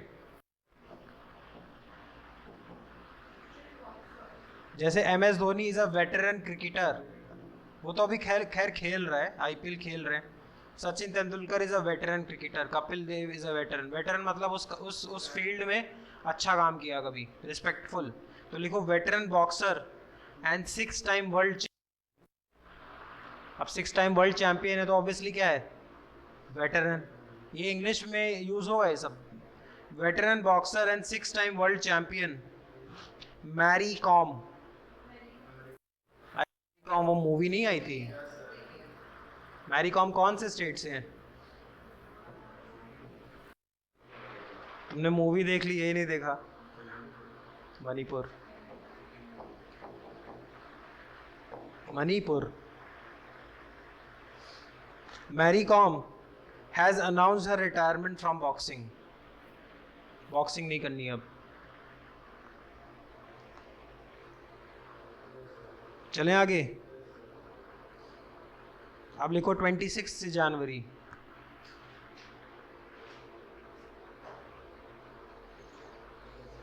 चले। Justice Prasanna B Varale, justice Prasanna B Varale justice, justice मतलब जज साहब, प्रसन्ना बी वराले, लिखो justice Prasanna B Varale has been appointed as the chief justice of the supreme court. मैंने बता रखा है सुप्रीम कोर्ट में कितने जजेस होते हैं, 34। सुप्रीम कोर्ट की ओरिजिनल जुरिस्डिक्शन बताई थी कि किसी दो स्टेट में लड़ाई हो जाए, दो साथ में स्टेट वर्सेस सेंटर हो जाए, सेंटर वर्सेस स्टेट हो जाए, जब भी कोई ऐसे मुकदमे होंगे जिसमें दो राज्यों की लड़ाई हो गई, केंद्र और राज्य की लड़ाई हो गई, दो राज्य वर्सेस एक केंद्र, दो राज्य वर्सेस एक केंद्र, समझ रहे कॉम्बिनेशन, ऐसी कोई भी लड़ाई होगी तो ये ओरिजिनल जुरिस्डिक्शन है, ओरिजिनल काम है सुप्रीम कोर्ट का। ये कहाँ लिखा हुआ है, आर्टिकल 142 अनुच्छेद 142, original jurisdiction of supreme court. 34 जजेस होते हैं, रिटायरमेंट एज 60।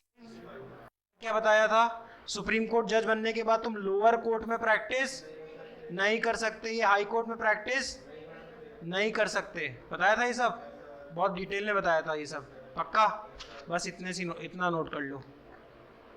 आगे चलें।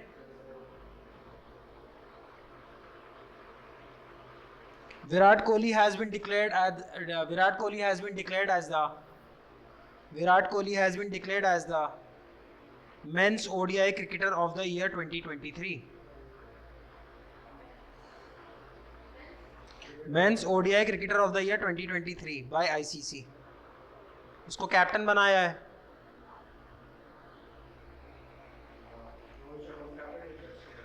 हाँ हाँ, रचिन रविंद्र,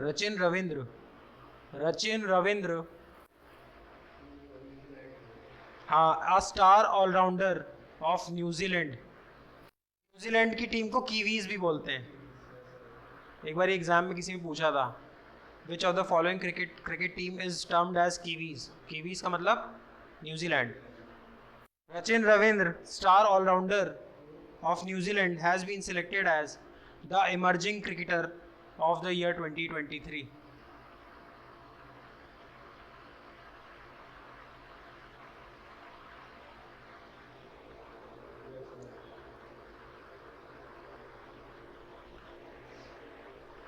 veteran Indian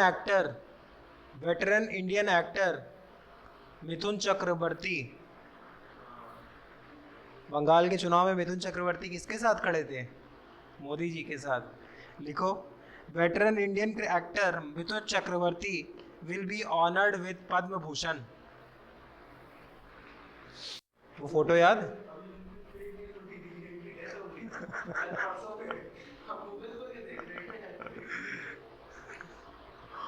पद्म भूषण, पद्म विभूषण नहीं, पद्म भूषण।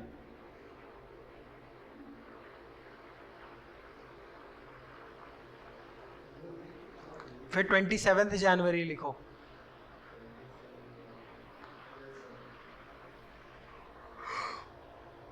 फाउंडर ऑफ सुलभ इंटरनेशनल। सुलभ इंटरनेशनल क्या है, सुलभ शौचालय सुना है, वो यही बनवाते हैं। ये एक एनजीओ है दुनिया में सबसे ज्यादा फ्री पब्लिक टॉयलेट्स बनाने का, ठीक है। फाउंडर ऑफ सुलभ इंटरनेशनल, ये सुलभ नाम यही से है, सुलभ शौचालय। फाउंडर ऑफ सुलभ इंटरनेशनल एंड सोशल एक्टिविस्ट। अब ये समाज के लिए तो कुछ कर रहे हैं, पब्लिक टॉयलेट बना रहे हैं, समाज के लिए तो कर रहे हैं, तो सोशल एक्टिविस्ट भी हो गए। एंड सोशल एक्टिविस्ट बिंदेश्वर पाठक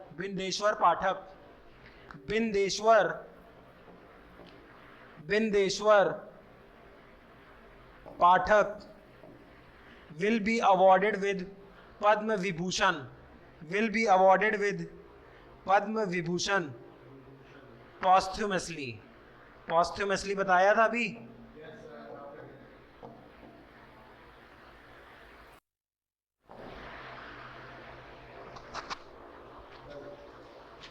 चलें आगे। Rajasthan has won the gold medal in the girls cycling event in Khelo India Games 2024.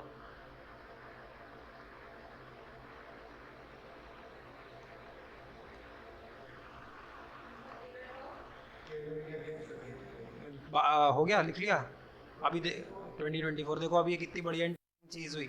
मैं केवी अमेठी गया हुआ था, तो वहाँ पे मेरा एक आधे घंटे का सेमिनार था, कॉन्स्टिट्यूशन के कुछ टॉपिक्स पे मैं ले रहा था। तो उन बच्चों को इतना अच्छा लगा कि उनका फेयरवेल था। तो उनके यहाँ फेयरवेल ऐसे नहीं होता कि बाहर से कपड़े पहन के आओ, वो स्कूल यूनिफॉर्म में ही उनका फेयरवेल हो जाता है।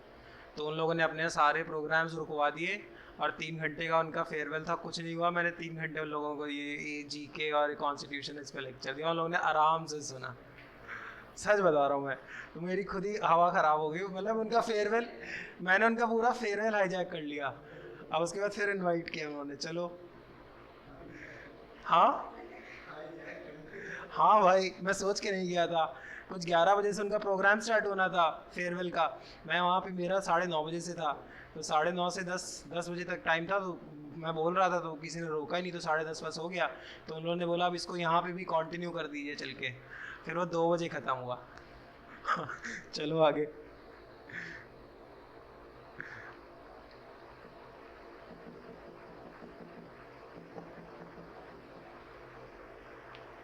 अब देखो एक मिसाइल बता रखी मैंने, ब्रह्मोस। अभी लखनऊ में देखो एक उसका डमी लगा है, 1090 पे जाके देखना, लोगों को समझ नहीं आ रहा हुआ है। देखो ब्रह्मोस क्या है, BRAH मतलब ब्रह्मपुत्र, ब्रह्मपुत्र ये बताया हुआ है। और MOS मतलब मॉस्को, ब्रह्मपुत्र मतलब इंडिया, मॉस्को मतलब रशिया। तो इंडिया प्लस रशिया ने मिलके ब्रह्मोस बनाया है, ठीक है। इसमें 51% हिस्सेदारी इंडिया की है, 49% रशिया की है। इंडिया का काम है ब्रह्मोस को कहाँ पे बेचना है, मार्केटिंग करनी है, किसको बेचना है किसको नहीं बेचना है, कहाँ पे इसका रख रखाव करना है। इसकी जो टेक्नोलॉजी है वो रशिया देगा। तो एक जॉइंट वेंचर है, किसका जॉइंट वेंचर है, इंडिया और रशिया का। इंडिया की हिस्सेदारी 51%, रशिया की हिस्सेदारी 49%। मतलब 100 रुपये अगर कमाए तो 51 इंडिया कमाएगा, 49 रशिया। ये है ब्रह्मोस। ठीक, सिंपल सी बात है, ब्रह्मोस इंडिया और रशिया का एक जॉइंट वेंचर है। अब न्यूज़ लिखो,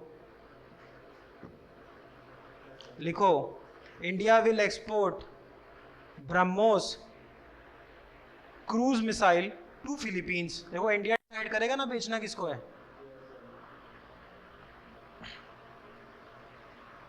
एक चीज होती है MOU, मेमोरेंडम ऑफ अंडरस्टैंडिंग। जब कोई ऐसी चीज बनाई जाए जिसमें 2 लोगों का हिस्सेदारी हो, तो तुमको शर्तें लिखनी पड़ेंगी ना।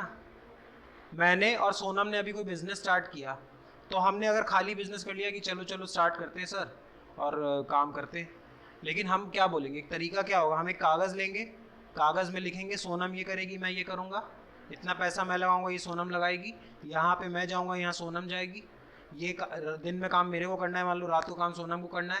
तो दोनों के बीच में एक अंडरस्टैंडिंग बनाई जाएगी, तभी तो अच्छे से काम चलेगा। इसी पेपर को बोलते हैं मेमोरेंडम ऑफ अंडरस्टैंडिंग। तो जब भी कोई जॉइंट वेंचर बनाया जाता है जिसमें 2 लोगों से ज़्यादा लोगों का हिस्सेदारी है, 2 लोगों से ज़्यादा लोग काम करें, तो हमेशा क्या साइन होगा, मेमोरेंडम ऑफ अंडरस्टैंडिंग। ब्रह्मोस के लिए भी हुआ होगा मेमोरेंडम ऑफ अंडरस्टैंडिंग, किसके बीच, इंडिया एंड रशिया। रशिया यार, है ना, समझ में आया, मॉस्को भी बोल सकते हो। ठीक, किसको हम लोग कर रहे हैं ये एक्सपोर्ट, फिलीपींस को। फिलीपींस की capital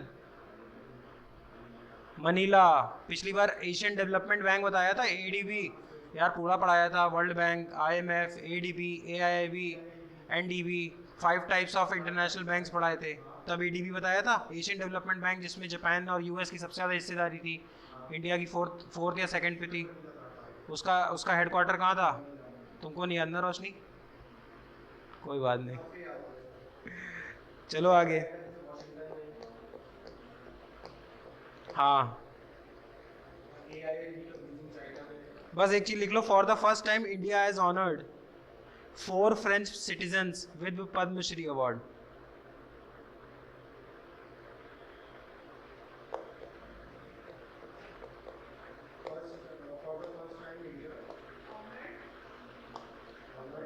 4 French citizens with Padma Shri. French citizens, 4 France के नागरिक Padmashri. Fashion capital of the world, Paris. Fashion वहीं से निकलती है, ऐसा बोलते हैं.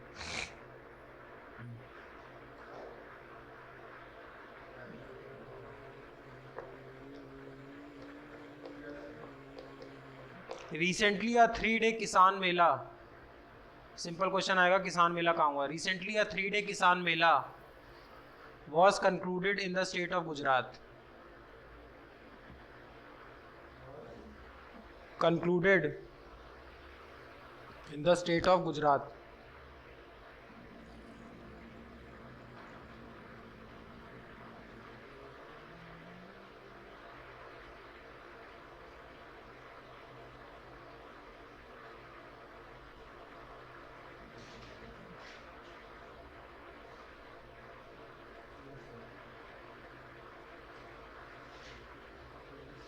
The pair of Rohan Bopanna. आप 27 आ गए, नहीं 28 आ गए. हाँ, the pair of Rohan Bopanna.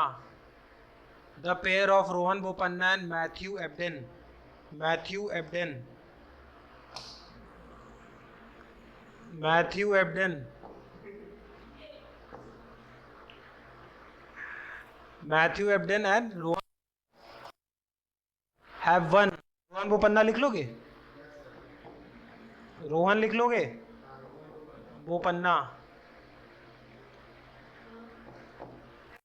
The pair of Rohan Bopanna and Matthew Ebden have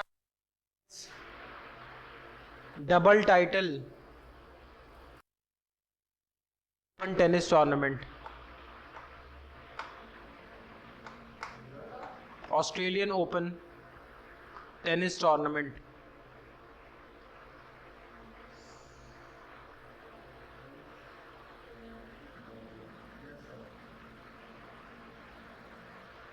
joint military बता रखा है.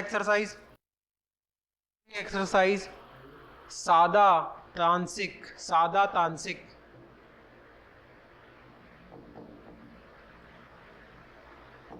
सादा Tanseeq will be Saudi Arabia. Saudi Arabia की कैपिटल रियाद की जद्दा. चेक कर लेना.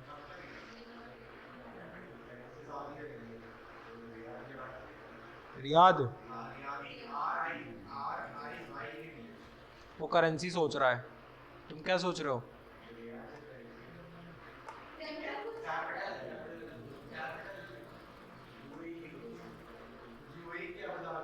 देखो ये सब चीजें मैं कभी रटा नहीं सकता. हाँ, ये मैं कैसे समझा सकता हूँ? लिख लिया सादा तांसिक लिख लिया. ठीक है, ऑस्ट्रेलियन ओपन वाली न्यूज लिख ली. इसके बाद लिखो data protection day January will be celebrated on 28 28 जनवरी. अब देखो डेटा समझो.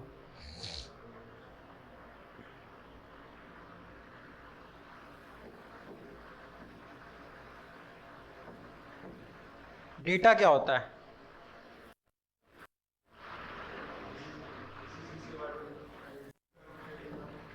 इंफॉर्मेशन. अंकित कुमार नाम है, उम्र 20 साल है, गांव XYZ है, शहर XYZ है, पिताजी का नाम ये है, माताजी का नाम ये है, ये स्कूलिंग हुई, इस कॉलेज गए, ये कमाते हैं, यहाँ काम करते हैं. ये क्या है डेटा? किसके बारे में? अंकित. अंकित तुम चाहते हो तुम्हारा ये डेटा सबके पास हो? नहीं चाहते होगे, ठीक. लेकिन अंकित फेसबुक चलाएगा, अंकित इंस्टाग्राम चलाएगा, अंकित यूट्यूब पे देखेगा, तो यूट्यूब को पता चल रहा है अंकित कुमार क्या देखते हैं, अंकित कुमार के कौन दोस्त हैं, Ankit Kumar just checked in Jaipur, Instagram को मालूम है। अंकित कुमार ने गूगल पे स्काई स्कैनर पे जाके जयपुर की टिकट करी, गूगल को मालूम है। अंकित ने जयपुर में एक्स जगह से वाई जगह पे उबर करी, ओला उबर को मालूम है, गूगल को मालूम है। अंकित यहाँ पे हजरतगंज पढ़ने आया, तुम्हारे फ़ोन को मालूम है ना? ठीक, ये सारा डेटा किन इन कंपनीज के पास जा रहा है। ये सारी कंपनीज कहाँ पे बेस्ड हैं?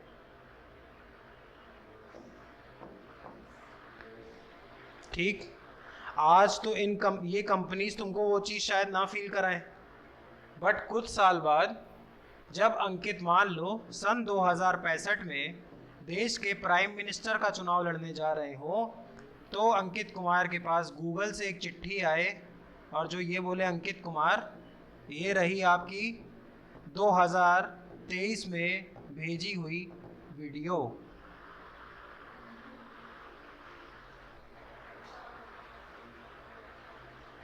हो सकता है स्नैपचैट पे ये आपने स्नैप भेजा था, व्हाट्सएप तुमको बोल दे। व्हाट्सएप किसके पास है? Mark Zuckerberg.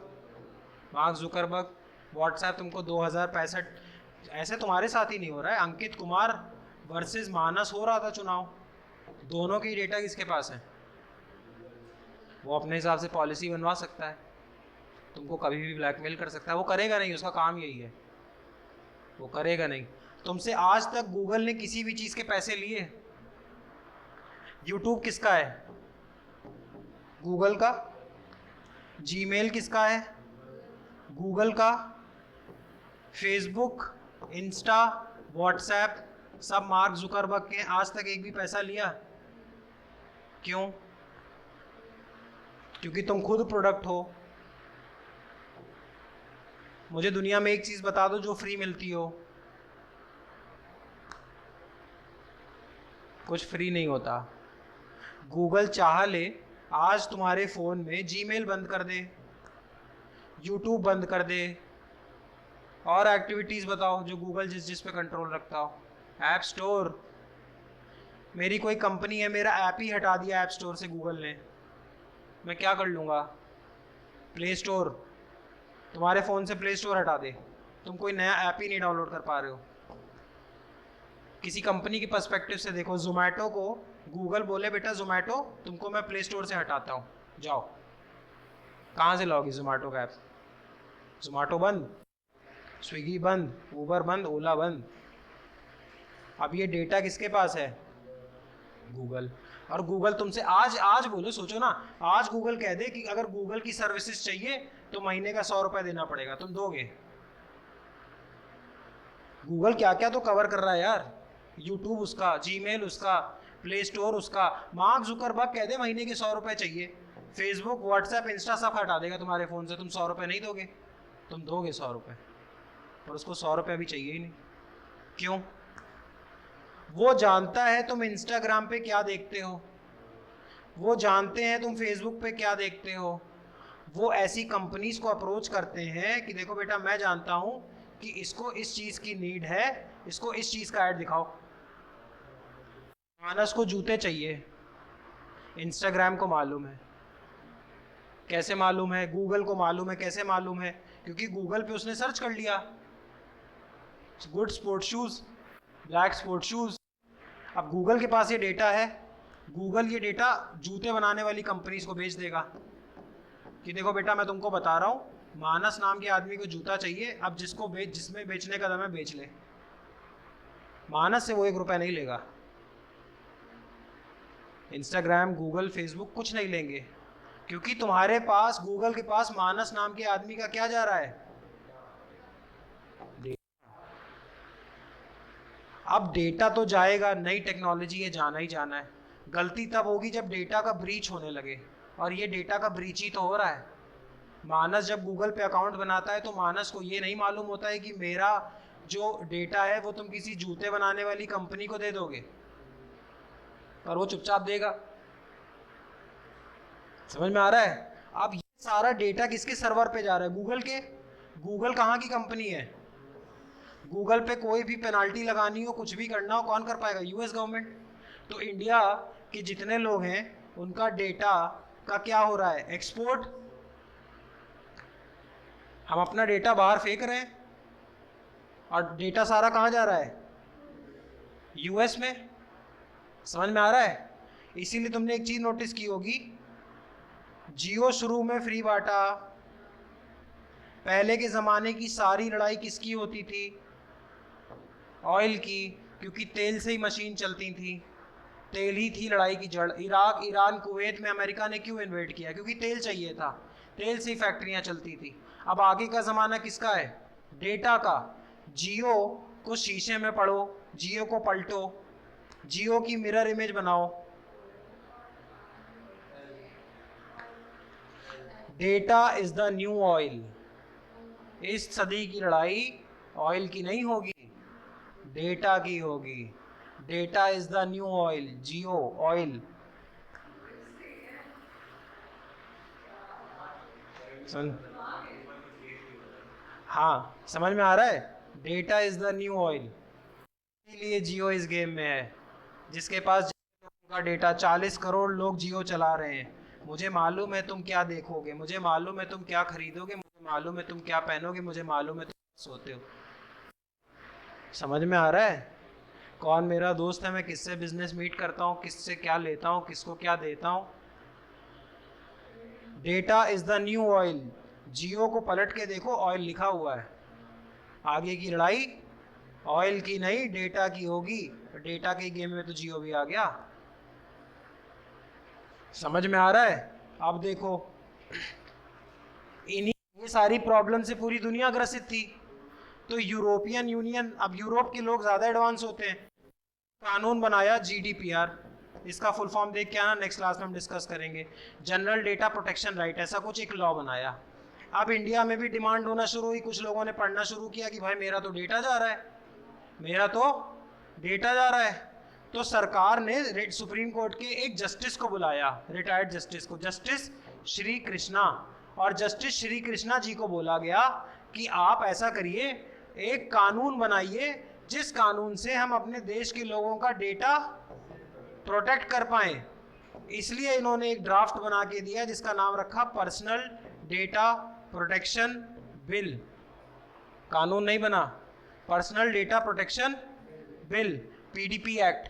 हम अपने डेटा को प्रोटेक्ट करने की कोशिश कर रहे हैं। हमारा डेटा सारा कहाँ पे एक्सपोर्ट हो रहा है? यूएस में। इसलिए तुम देखो, चाइना हर वो कंपनी को अलाउ नहीं करती जो उनका डेटा चोरी करता है। फेसबुक डेटा ले जाएगा, चाइना में फेसबुक नहीं चलता, चाइना में वीचैट चलता है, चाइना में व्हाट्सएप नहीं चलता, चाइना में गूगल नहीं चलता, चाइना में अमेज़ॉन नहीं चलता, चाइना में एप्पल का इतना डिमांड कुछ खास है नहीं। उन्होंने सबके ऑल्टरनेटिव बना रखे हैं। गूगल का ऑल्टरनेटिव बाइडू बना रखा है, अमेज़ॉन का ऑल्टरनेटिव इन लोगों ने अलीबाबा बना रखा है। ये किसी भी यूएस की कंपनी को अपने यहाँ इतना बढ़ने ही नहीं देते, क्योंकि इनको मालूम है ये सारा डेटा यूएस ले जाएगा और आज से 10, 20, 50 साल बाद पता नहीं कैसे मैनिपुलेट कर दे। लेकिन इंडिया में ये सारी कंपनी धड़ल्ले से चलती हैं और इन सबके पास हमारे डेटा है। समझ में आ रहा है? पक्का? अब इसी चीज़ डेटा की अवेयरनेस बढ़ाना ज़रूरी है। इसलिए 28 जनवरी को क्या बनाते हैं? Data protection day. समझ में आया? अब चलो 29 जनवरी, Nitish Kumar has taken oath as the chief minister of Bihar. कौन सी भी बार बने? 9th time.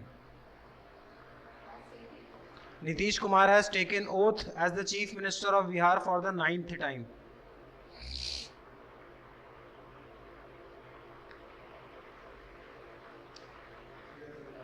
लिखो arena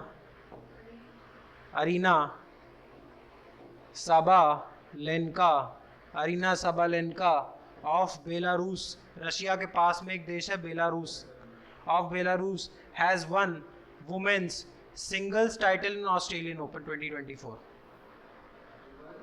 has won women's singles title in Australian Open 2024?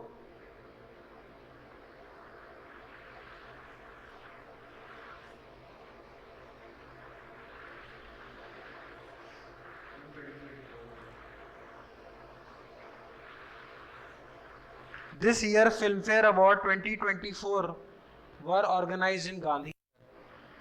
ये भी गुजरात में गया.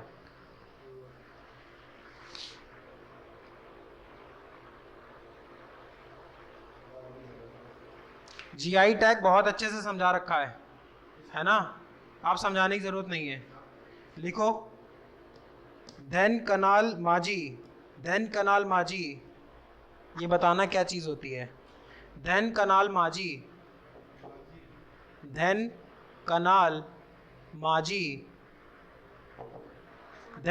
माझी of Odisha has got GI tag status. ये बताना है क्या चीज होती है.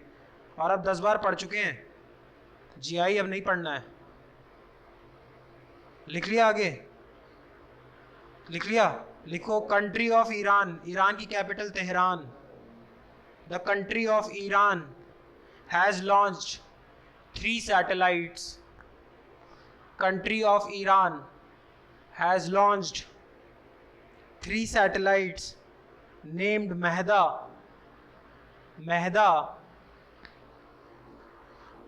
Kaihan and Hataf, one into space. क्या बोला मैंने? The country of Iran has launched 3 satellites named Mehda, Kaihan and Hataf, one into space.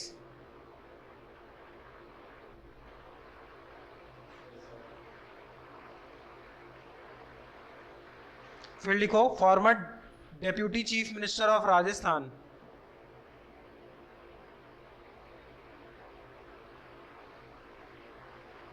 Farmer deputy chief minister of Rajasthan, नाम लिखो.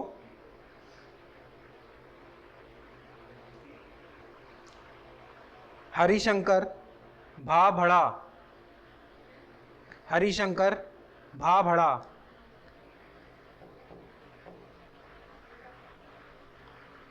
Bhabhra has passed away at the age of 96. Not very important, बस फिर भी लिख लो. अब लिखो 30th and 31st January. कालो Nunia rice of West Bengal. कालो नूनिया राइस, हम लोग बहुत अच्छे से जीआई समझ चुके हैं. Kalo Nunia rice of West Bengal has got GI tag status. हो गया.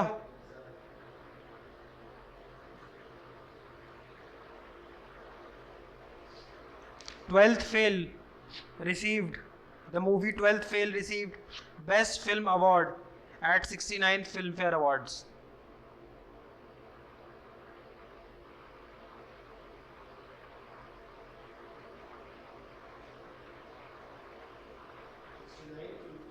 Filmfare Award. ठीक है. The foundation stone of the first naturopathy hospital has been laid at Dihing. Naturopathy hospital has been laid at Dihing Kamti Ghat in Dibrugarh, Assam. बस इतना लिख लो, डिब्रूगढ़ असम. डिब्रूगढ़ एक वहाँ की जगह है.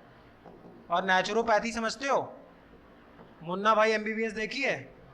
उसमें वो जो सब्जेक्ट को कुछ समझ नहीं आता तो सब्जेक्ट को धूप ऊप नहीं खिलाता है, नेचर से ही तो हील करने की कोशिश करता है. झप्पी दे देता है, पप्पी देगा, घुमाएगा, दवाई ववाई कहाँ देता है? यही सब तो करता है.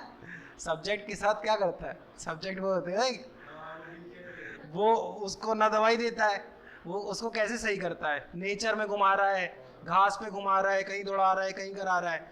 तो लोग बोलते हैं ये भी एक मेडिसिनल मेथड होता है. क्या नेचर से करा दो इलाज, दवाई नहीं दे रहे, नेचर में घुमा रहे हैं, लोगों से बात करा रहे हैं, नेचुरोपैथी।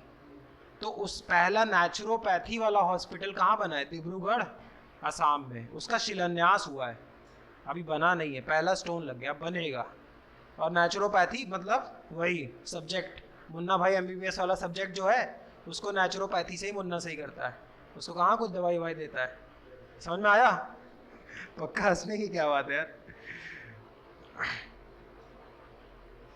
चलो 31 तक हो गया है, अब अगला करेंगे 1 फरवरी से 10 फरवरी का।